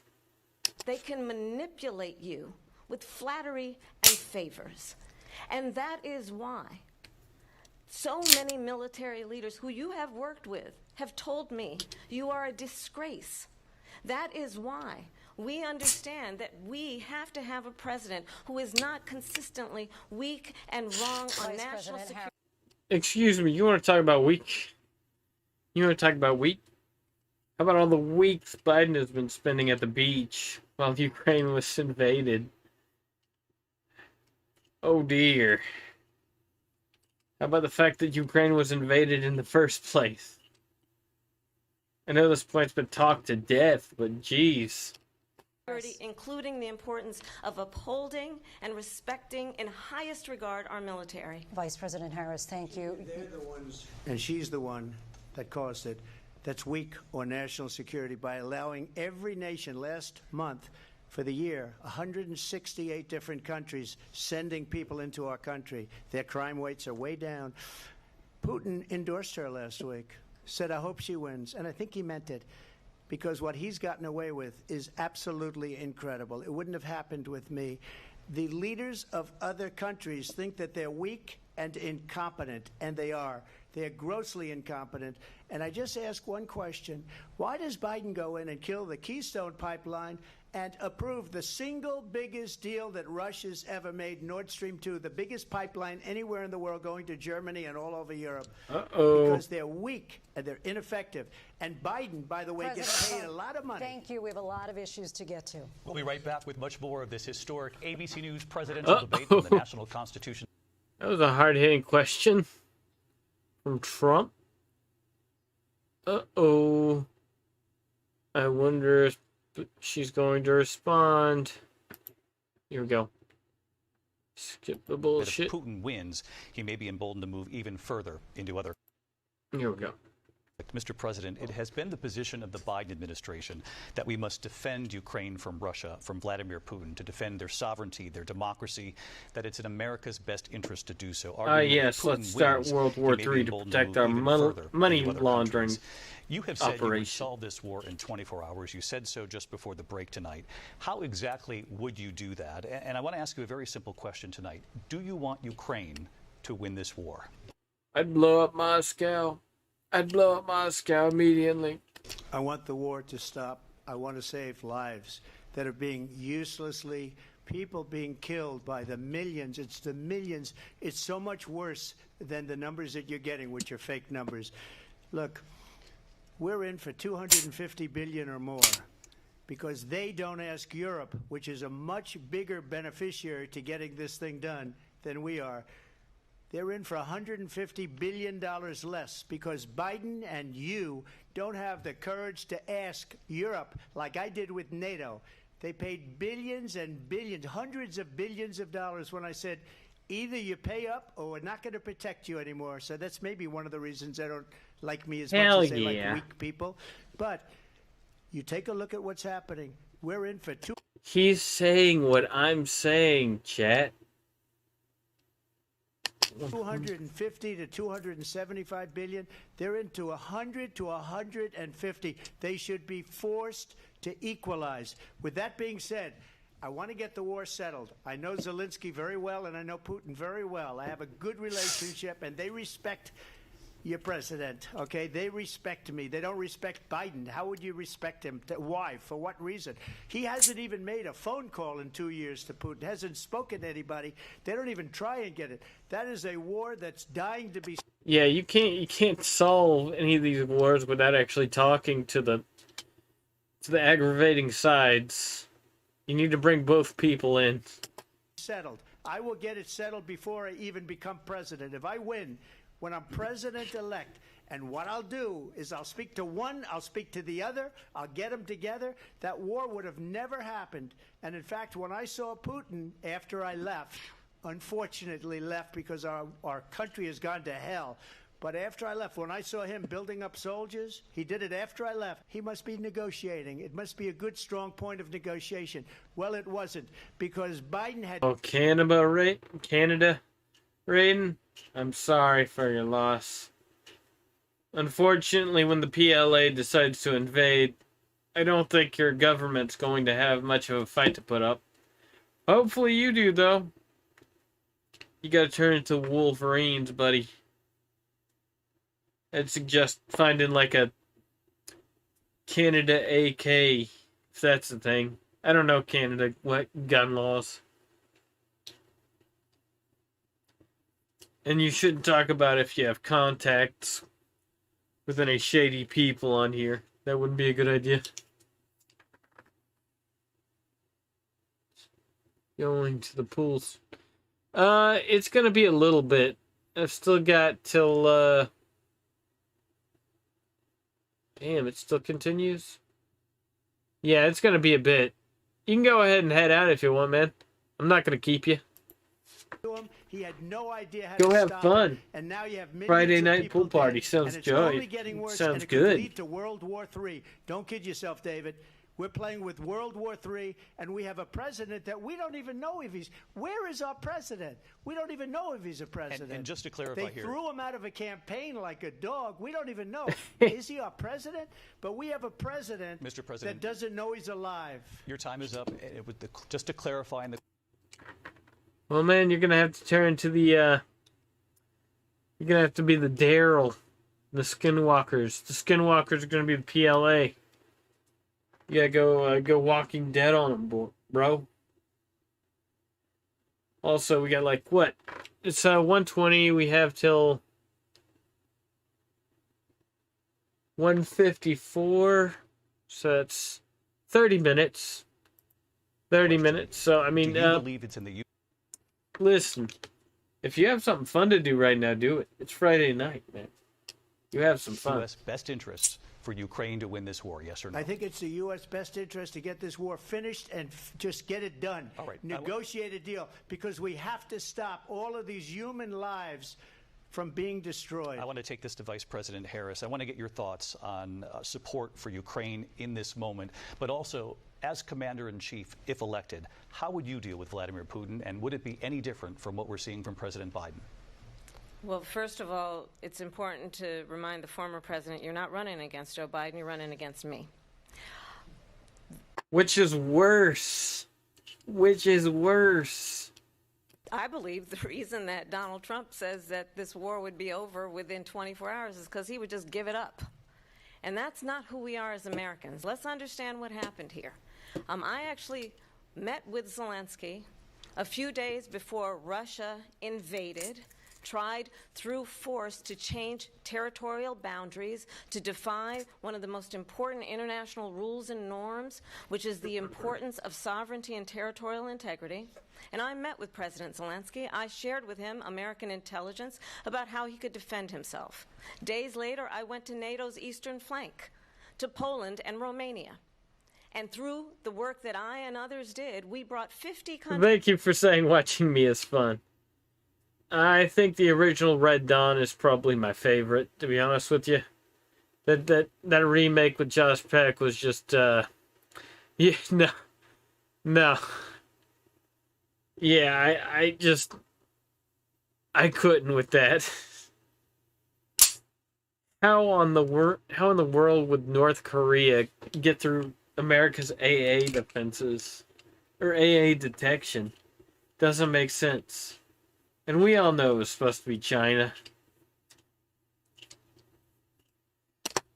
Together to support Ukraine in its righteous defense. And because of our support, because of the air defense, the ammunition, the artillery, the javelins, the Abrams tanks that we have provided, Ukraine stands as an independent and free country. If Donald Trump were president, Putin would be sitting in Kyiv right now. And understand what that would mean, because Putin's agenda is not just about Ukraine. Understand why the European allies and our NATO allies are so thankful that you are no longer president and that we understand the importance of the greatest military alliance the world has ever known, which is NATO, and what we have done to preserve the ability of Zelensky. Well, I didn't want to speak of the remake in the beginning, but you said, what Red Dawn is my favorite movie, what your? I assumed you were asking which Red Dawn was my favorite. And the Ukrainians to fight for their independence. Otherwise, Putin would be sitting in Kyiv with his eyes on the rest of Europe, starting with Poland. And why don't you tell the 800,000 Polish Americans right here in Pennsylvania how quickly you would give up for the sake of favor and what you think is a friendship with what is known to be a dictator who would eat you for lunch. I'm sorry, have you seen Trump shaking Putin's hand and drawing him in closer, pulling him in? Trump is not afraid of Putin. What is this line of illogical mess right here? Vice President Harris. Oh, your favorite movie is Red Dawn? What is your favorite movie? Oh, Speech to Text. Okay. I like Saving Private Ryan, to be honest with you. Love that movie.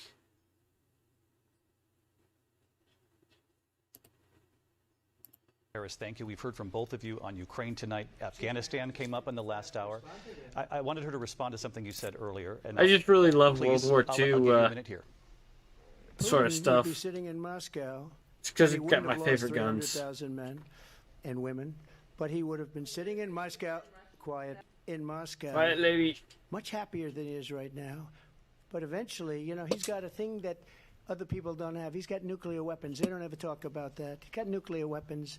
Nobody ever thinks about that.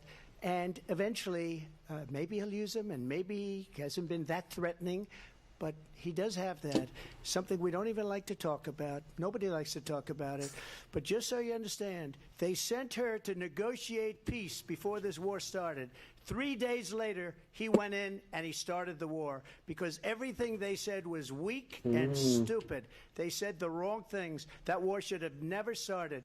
Wait, one of them, and then like immediately they were invading. Okay, it's starting to come together for me. I didn't know about the peace talk thing.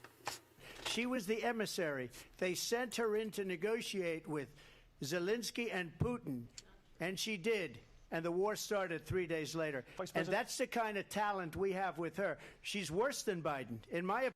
Night vision on top of your welding helmet? It's kind of based, I'm not gonna lie. I haven't tried it. I don't know what it'd look like. I feel like that just equal out in daylight. But maybe I've never tried night vision for real, so I don't know. I think he's the worst president in the history of our country. She goes down as the worst vice president in the history of our country. But let me tell you something. She is a horrible negotiator.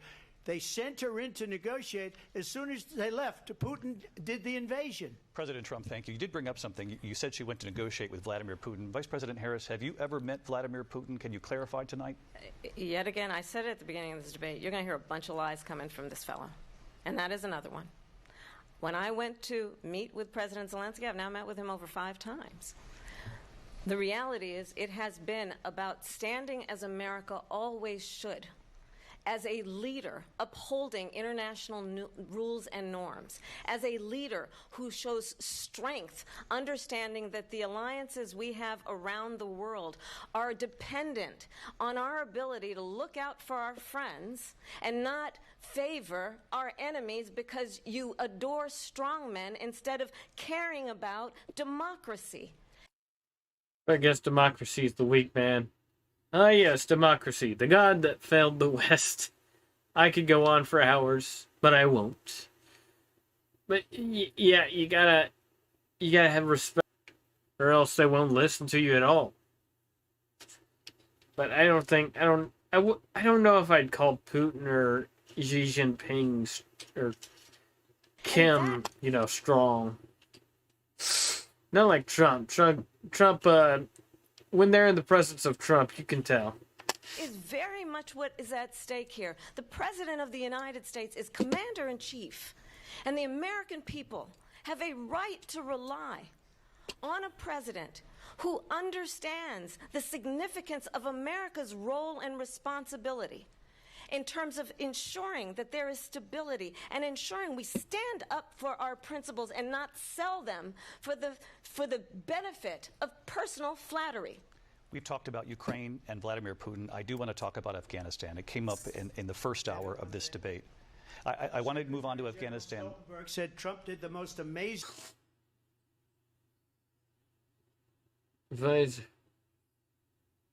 He flipped up in my neck. Oh, okay, yeah, that makes more sense. Yeah, that'd be that'd be pretty cool looking.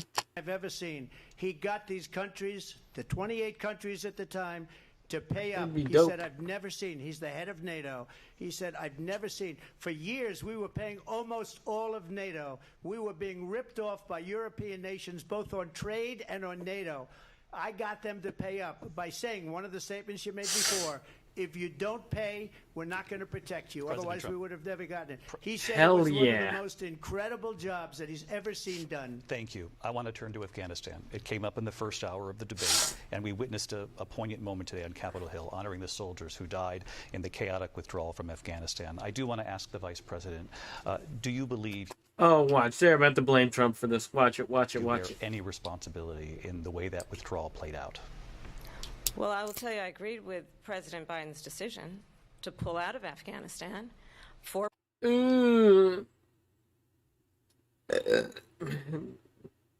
a critical failure on the Kamala train. presidents said they would, and Joe Biden did. I mean, there was always a plan to pull out.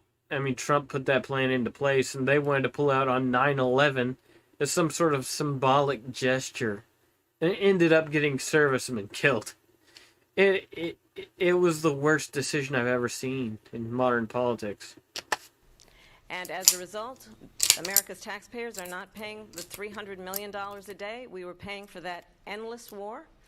And as of today, there is not one member of the United States military who is in active duty in a combat zone in any war zone around the world, the first time this century.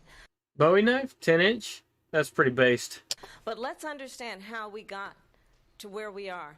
Donald Trump, when he was president, negotiated one of the weakest deals you can imagine. He calls himself a deal maker. Even his national security advisor said it was a weak, terrible deal. And here's how it went down.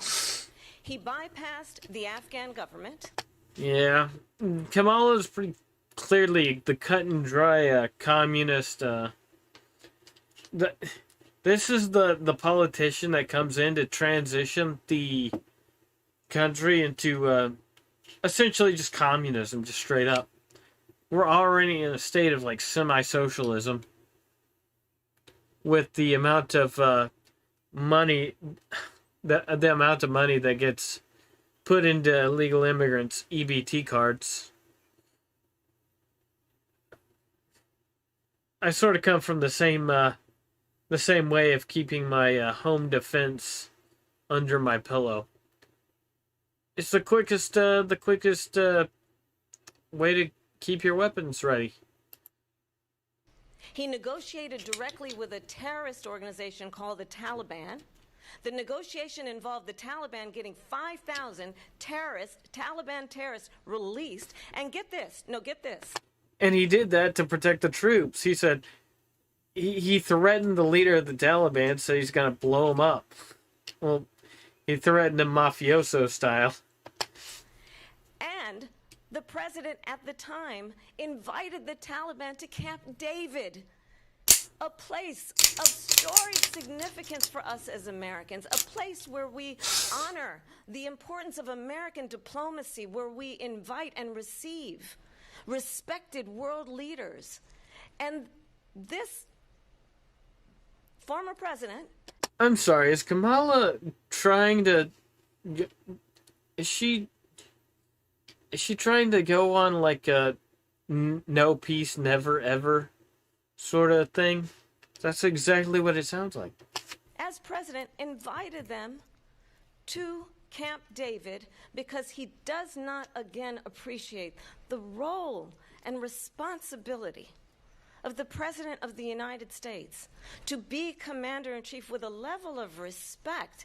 And this gets back to the point of how he has consistently disparaged and demeaned members of our military, fallen soldiers, and the work that we must do to uphold the strength and the respect of the United States of America around the world. Vice President Harris, thank you. President Trump, your response to her saying that you began the negotiations with the Taliban. So, if that's you take true, a look at that Raiden. period of time, That's the war economy for you.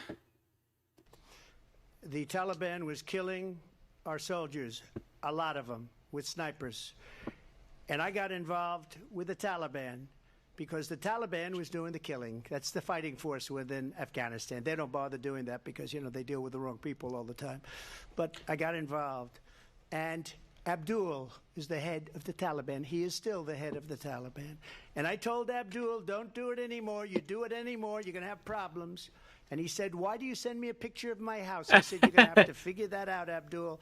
And for 18 months, we had nobody killed. We did have an agreement negotiated by Mike Pompeo. It was a very good agreement. The reason it was good, it was we were getting out. We would have been out faster than them, but we wouldn't have lost the soldiers. We wouldn't have left many Americans behind, and we wouldn't have left $85 billion worth of brand new, beautiful military equipment behind. And just to finish, they blew it. The agreement said you have to do this, and they didn't do it. They didn't do it. The agreement was was terminated by us because they didn't do what they were supposed to do. I want to move and on. these people did the I'm worst sure you do want to move withdrawal, on, and in my Mr. opinion, Moderator. the most embarrassing moment in the history of our country. And by the way, that's why Russia attacked Ukraine, because they saw how incompetent she and her boss are. President 1980s guns and ammo magazines and a Playboy. I mean, that's sort of what you need in your stash. You gotta have that stuff. You gotta have that survival spank bank, right?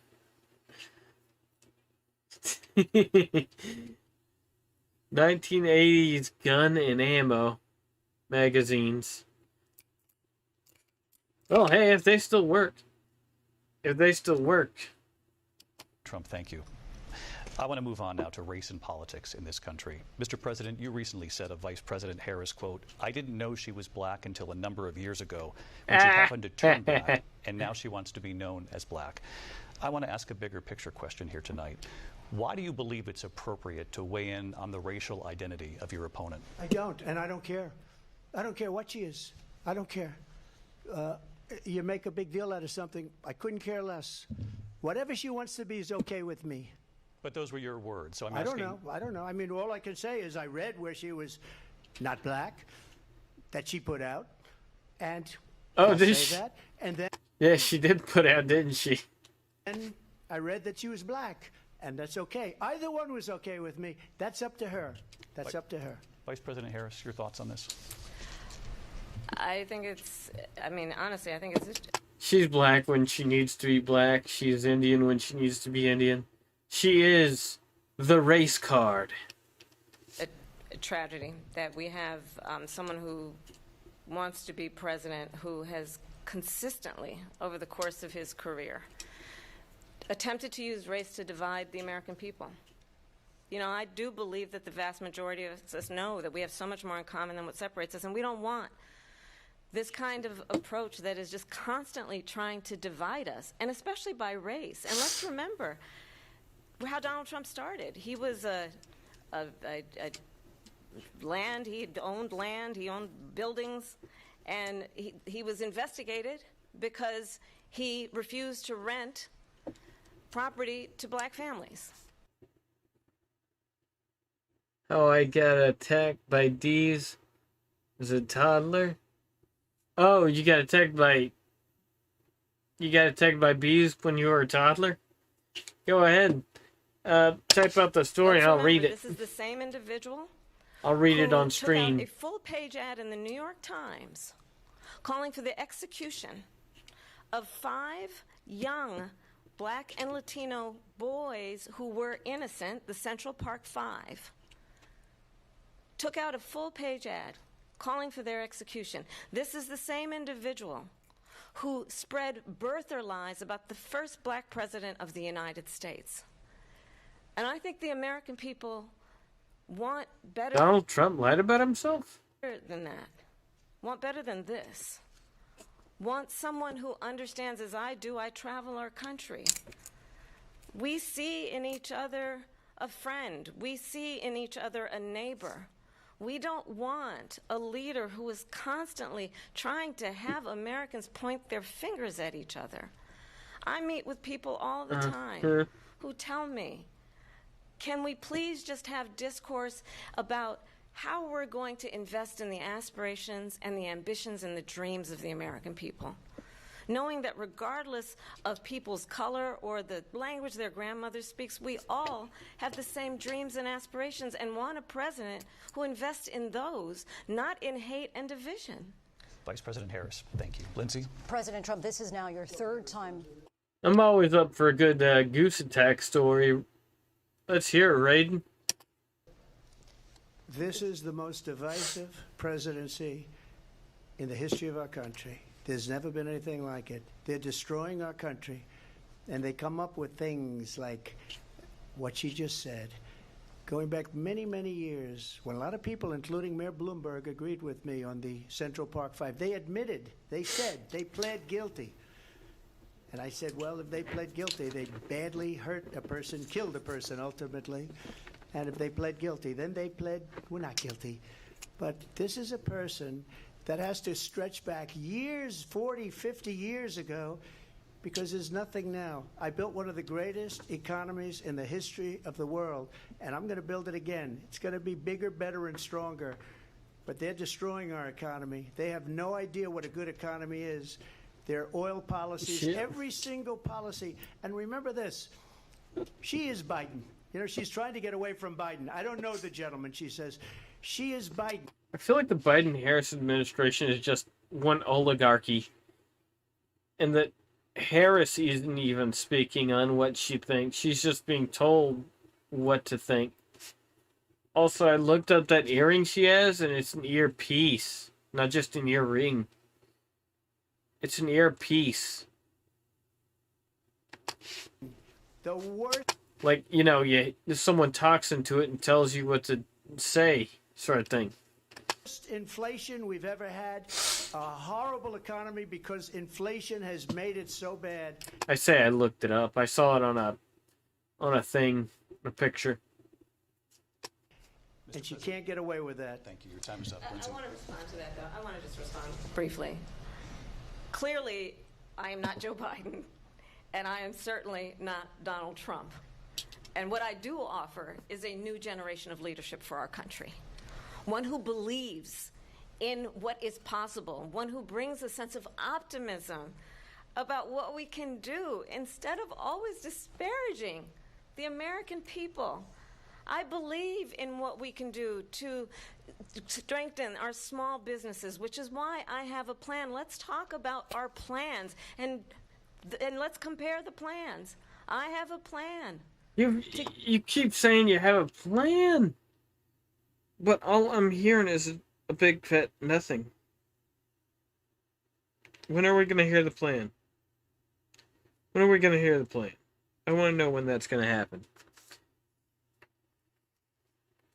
Give startup businesses $50,000 tax deduction to pursue their ambitions, their innovation, their... That's not a plan, that's an incentive. A plan is a whole lot more than just one incentive. Maybe she's got more, maybe. Oh, that's right, she did talk about this earlier. But she just wanted to raise taxes on wealthier people, which is not going to help business. Mama took us to a duck pond. There were some geese, some Canadian geese. Tried to give one a hug because it raised its wings. I thought it wanted one, so I ran behind Mama.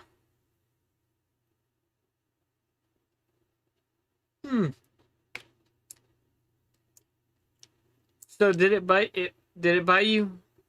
Oh yeah, you got attacked. Did it like bite you or maul you?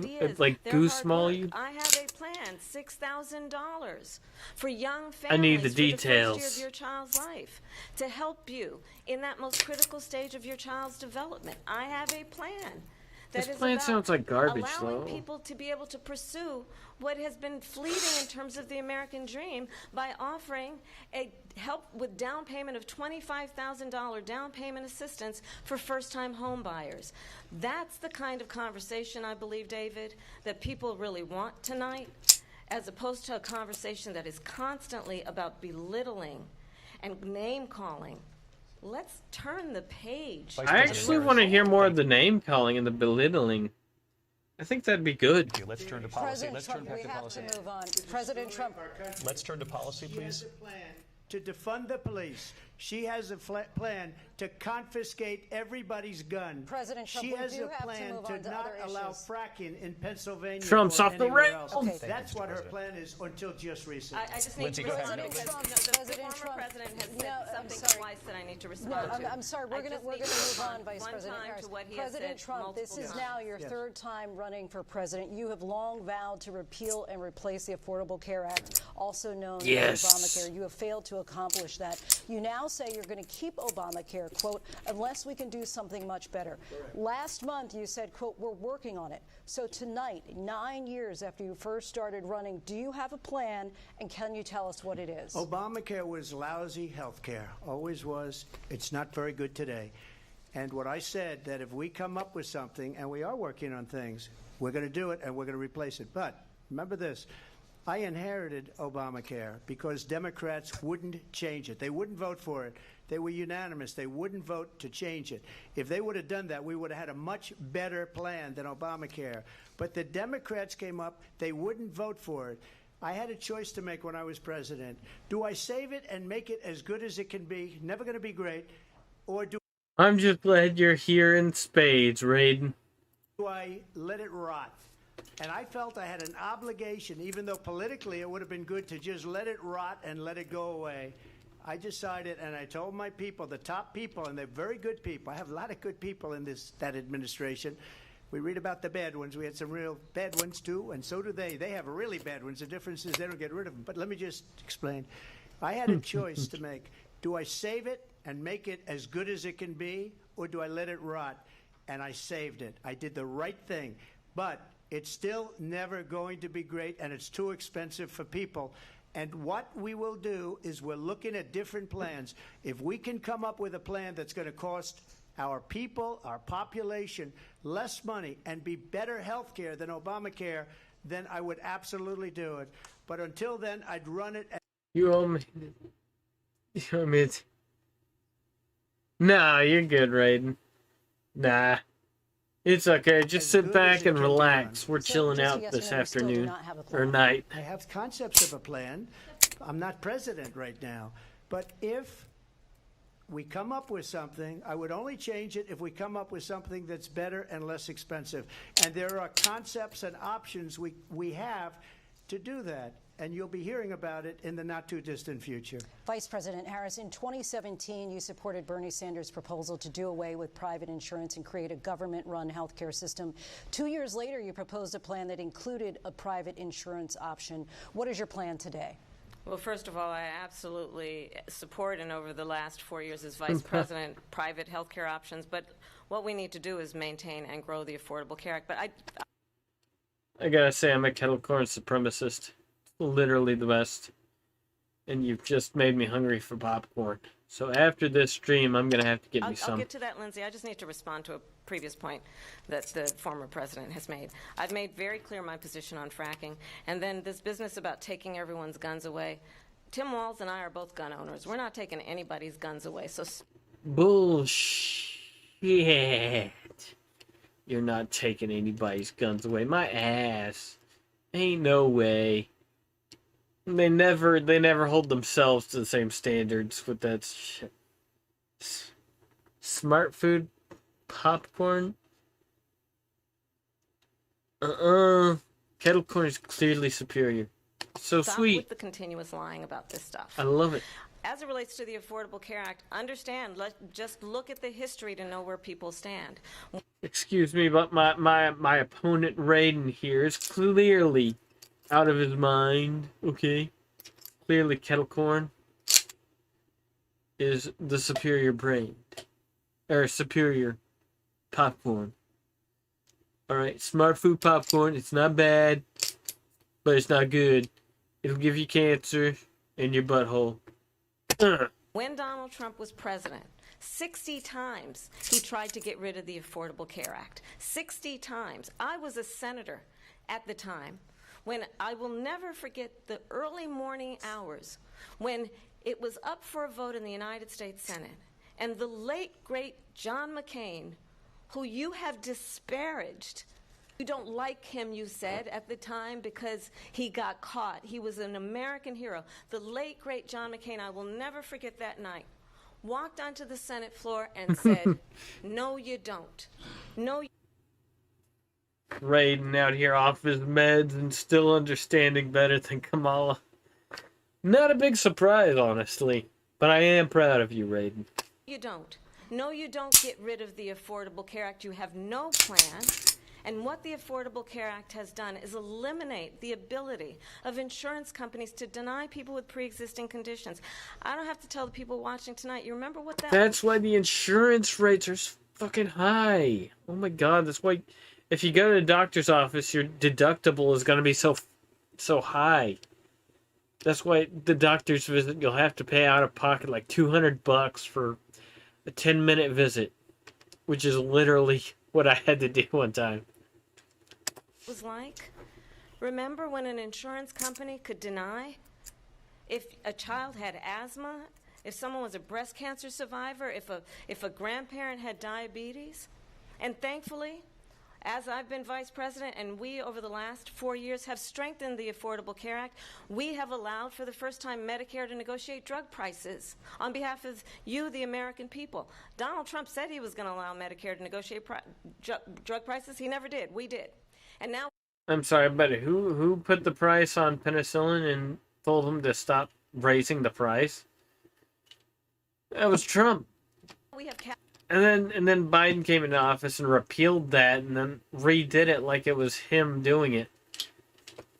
capped the cost of insulin at $35 a month. Since I've been vice president, we have capped the cost of prescription medication for seniors at $2,000 a year. And when I am president, we will do that for all people, understanding that the value I bring to this. ADHD meds, Raiden? I'll be honest, a bunch of, like, all the children in, America back in the day, like the majority of us, were, prescribed ADHD meds. And I really don't think I should have been prescribed it. I think it really fucked me up. At least socially. Is that access to health care should be a right and not just a privilege of those who can afford it. It was all just concentration problems, not ADHD issues. I mean, you're a kid. You're gonna lose concentration easily. And the plan has to be to strengthen the Affordable Care Act, not get Damn. I'm sorry, Raiden. That sucks. rid of it. Vice Fastest President prologue Harris, thank in terms you. of where Donald Trump stands on that. I want to move to an issue that's important for a She lot made a of mistake. At number one, John McCain fought You can see her getting fed up. The moderator getting fed up. Obamacare for 10 years. But it wasn't only him. It were all of the Democrats that kept it going. And you know what? We can do much better than Obamacare, much less money. But she won't improve private insurance for people, private medical insurance. That's another thing she doesn't want to give. President People Trump- are paying privately for insurance that have worked hard and made money, and they want to have private. She wants everybody to be on government insurance where you wait 6 months for an operation that you need immediately. President Trump, thank you. We have another issue that we'd like to get to that's important for a number of Americans, in particular younger voters, and that's climate change. President Trump. Oh my fucking god. Oh yeah, climate change. Really important. Something that you literally can't stop. It's a non-issue because there's nothing you can do to stop climate change. The climate change is big surprise. He's contemplating the moderator.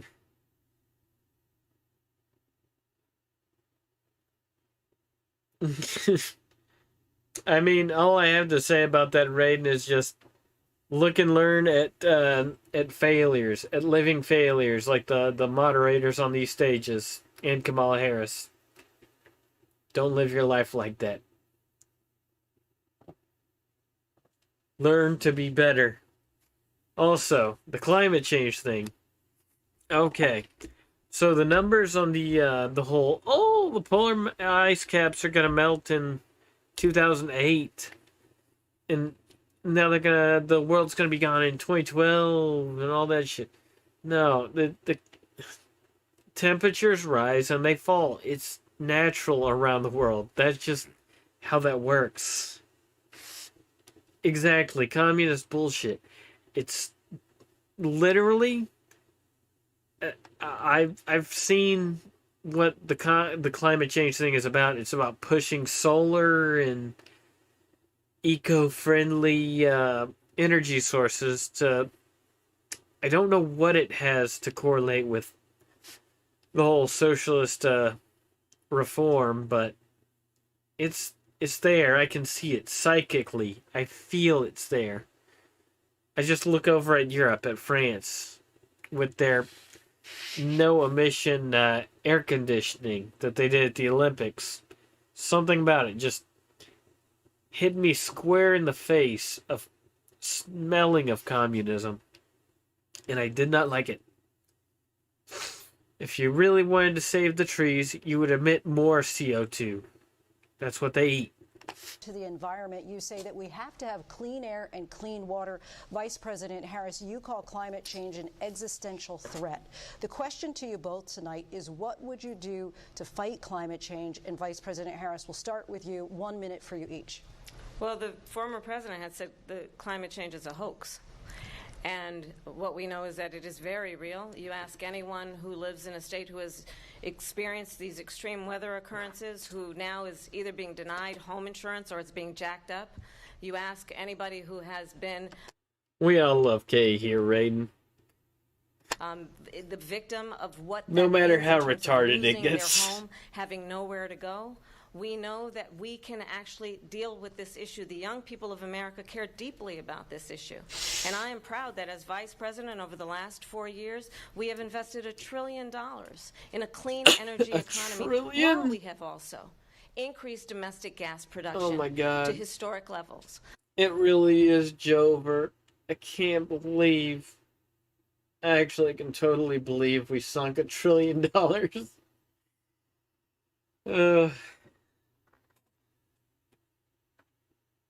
Yep, there's someone else is here. Raiden, you can sense it. If you're gonna sink $1 trillion into something, at least make it cool, like the military. Like a new, like on 7th gen fighter jets. What gen are we on? Are we in 5th? On like a 6th gen fighter jet. Come on. We have created Let's over get some interesting 800,000 stuff. new manufacturing jobs. While I have been vice president, we have invested in clean energy to the point that we are opening up factories around the world. Donald Trump said he was going to create manufacturing jobs. He lost manufacturing jobs. And Again, back to the COVID thing with this. Yes, he lost the jobs because of COVID. They were bounce back jobs, and then y'all benefited from them. How do I become a special member of your chat? It's the night vision. That's how I know. I think there's a members button on my right next to the subscribe if you want to do that. I don't know how it works really. Let me look. Yeah, I can't see it myself. But it should, there should be a little members button. And I would really appreciate it. But you don't have to. I actually advise you don't. You're just sinking money into me if you do. But I will praise you if you do. I'm also proud I to have always the endorsement appreciate my donors. I love them. of the United Auto Workers and Sean Fain, who also know that part of building a clean energy economy includes investing in American-made products, American automobiles. It includes growing what we can do around American manufacturing and opening up auto plants, not closing them like happened under Donald Trump. Vice President Harris, thank you. That didn't happen under Donald Trump. Let me just tell you, they lost 10,000. Wait, you got laid off? Don't get a membership then. Don't do that. Let me see.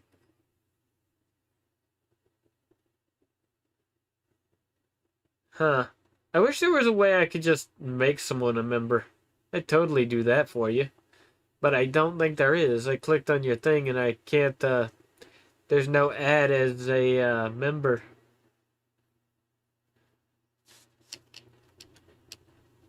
Maybe. I'll have to look into that. Manufacturing jobs. We'll look into that, this Raiden. last month. It's going. They're all leaving. They're building big auto plants in Mexico. In many cases, owned by China. They're building these massive plants, and they think. I think I should be able to make you Raiden after a member They're going to after sell their cars into the get done with United this States stream because if I of find out these the people. I'll find out the correct way to do it. But you know, I'll look into it. I'll see if I can do that. What they I don't have mind given doing to it. China is unbelievable. But we're not going to let that. We'll put tariffs on those cars so they can't. A moderator? Do I know you from any Discord, Raiden? come into our country because they will kill the United Auto Workers and any auto worker, whether it's in Detroit or South Carolina or any other place. What they've done to business and manufacturing in this country is horrible. We have nothing because they refuse. You know, Biden doesn't go after people because supposedly China paid him millions of dollars. He's afraid to do it. Between him and his son, they get all this money from Ukraine. They get all this money from all of these different countries. And then you wonder, why is he so loyal to this one, that one, Ukraine, China? Why is he? Why did he get $3.5 million from the mayor of Moscow's wife? Why did she pay him $3.5 million? This is a crooked administration, and they're selling our country down the tubes. President Trump, thank you. Thank you. We'll be right back with closing statements from I'm both sorry, of our Raiden. candidates in I historic unfortunately nights. cannot make you a moderator unless I know you a bit more personally on Discord or something like that. Let's see. I don't think we have much more President time in Harris, this we begin with debate. you. So I think you've heard tonight two very I've enjoyed talking to you, though, Raiden. I'm happy to talk to you all the time on the YouTubes. different visions for our country. One that is focused on the future, and the other that is focused on the past, and an attempt to take us backward. But we're not going back. And I do believe that the American people know we all have so much more in common than what separates us. I hope we go back. 2016 was an excellent year. That was so great. That was the best election ever. That's hilarious. And we can chart a new way forward. And a vision of that includes having a plan, understanding the aspirations, the dreams, the hopes, the ambition of the American people, which is why I intend to create an opportunity economy, investing in small businesses. I can't wait to see you there whenever you get there, Raiden. I'll see if I can't open up my Discord soon. I know I've been pretty bad about not putting that up sooner, but I'll add it to the community tab soonish. Yeah, I think that should work. In new families, in what we can do around protecting seniors, what we can do that is about giving hardworking folks a break and bringing down the cost of living. I believe in what we can do together that is about sustaining America's standing in the world. All this, I believe, I understand your dreams, I believe. It does not speak to me. I want practical ways to fix the world. And ensuring that we have the respect that we so rightly deserve, including respecting our military and ensuring we have... Are we talking about respecting the military right now? Are we? Are we forgetting that Biden laughed in the face of mourning parents? You want to do... Well, I definitely suggest you need to talk to somebody about that, Raiden. But I'm not sure I'm the guy. I would suggest talking to someone who's close to you.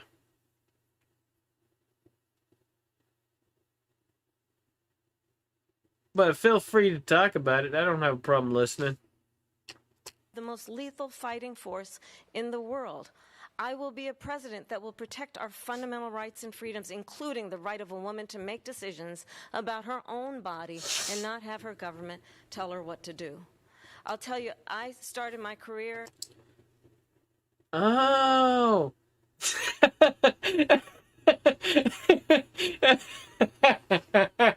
That's fucking hilarious. Oh my god. That's so fucking funny.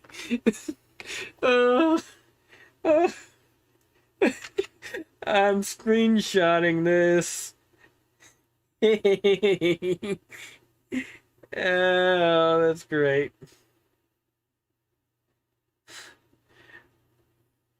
Save. All right. I just had to. I had to save that little memory. As a prosecutor, I was a DA, I was an attorney general, a United States senator, and now vice president. I've only had one client, the people. And I'll tell you, as a prosecutor, Hasn't she done it? She should leave right now, go down to that beautiful White House, go to the Capitol, get everyone together and do the things you want to do, but you haven't done it, and you won't do it because you believe in things. That's what I've been saying all this time. Every time she brings up an economic plan or whatever, just fucking fix it. The American people don't believe in. You believe in things like we're not going to frack, we're not going to take fossil fuel, we're not going to do things that are going to make this country strong, whether you like it or not. Germany tried that, and within 1 year they were back to building normal energy plants. We're not ready for it. We can't sacrifice our country for the sake of bad vision. But I just ask one simple question. Why didn't she do it? We're a failing nation. We're a nation that's insane. How many hardware stores should I know that are called Kill Myself? That's a terrible name for a hardware store. Or KMS. That's clearly some sort of Canadian hardware store I've never heard about.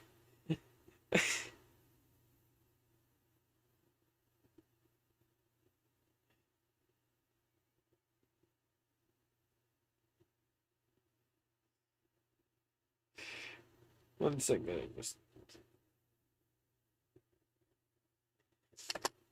Decline. We're being laughed at all over the world. All over the world, they're laughed. I know the leaders very well. They're coming to see me. They call me. We're laughed at all over the world. They don't understand what happened to us as a nation. We're not a leader. We don't have any idea what's going on. Yeah, this is just a closing statement. I'm not too interested. Read the chat, Cole. Read the chat. As it turns, yeah, just read the chat.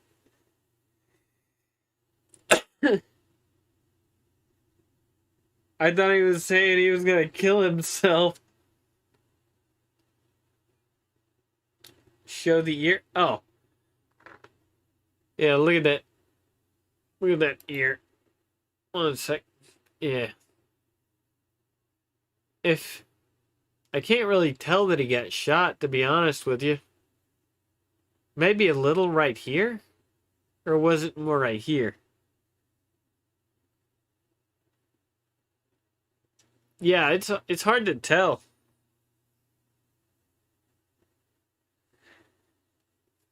Raiden, KMS means something else online, on the internets.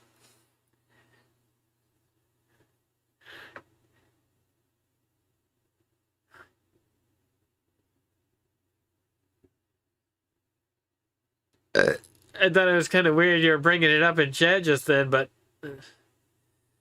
then you said it was a tool store.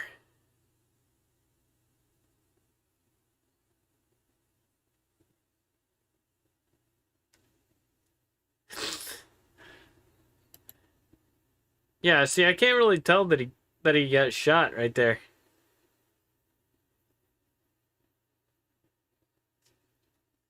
Well, I'm glad you don't. War like no other because of nuclear war of weaponry.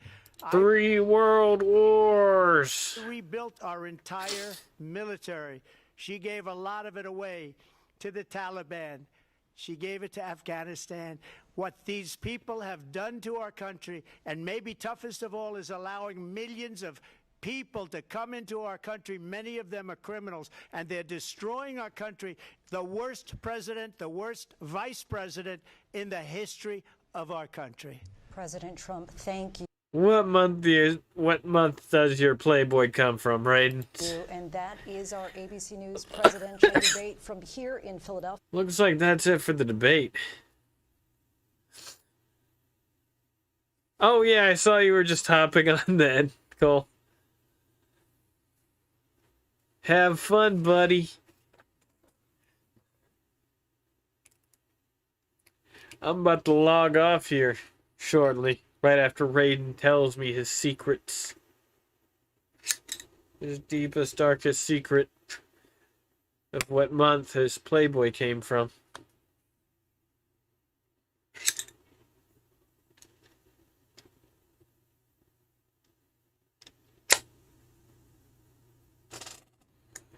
Raiden, I think you're the last one in chat right now.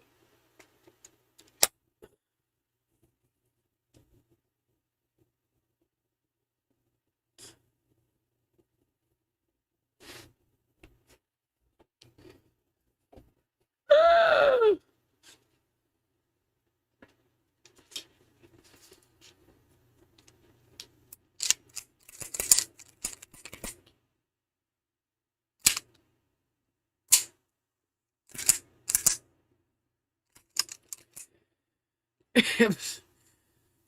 Ah.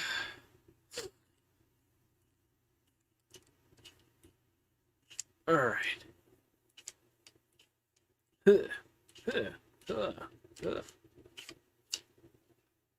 Let's read some of these comments.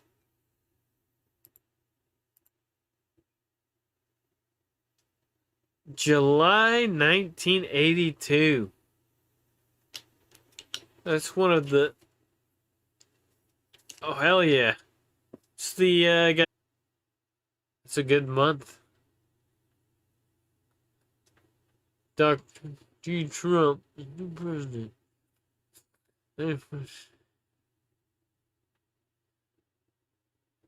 Well, Raiden, since you're the last warrior, that means you outlasted everyone.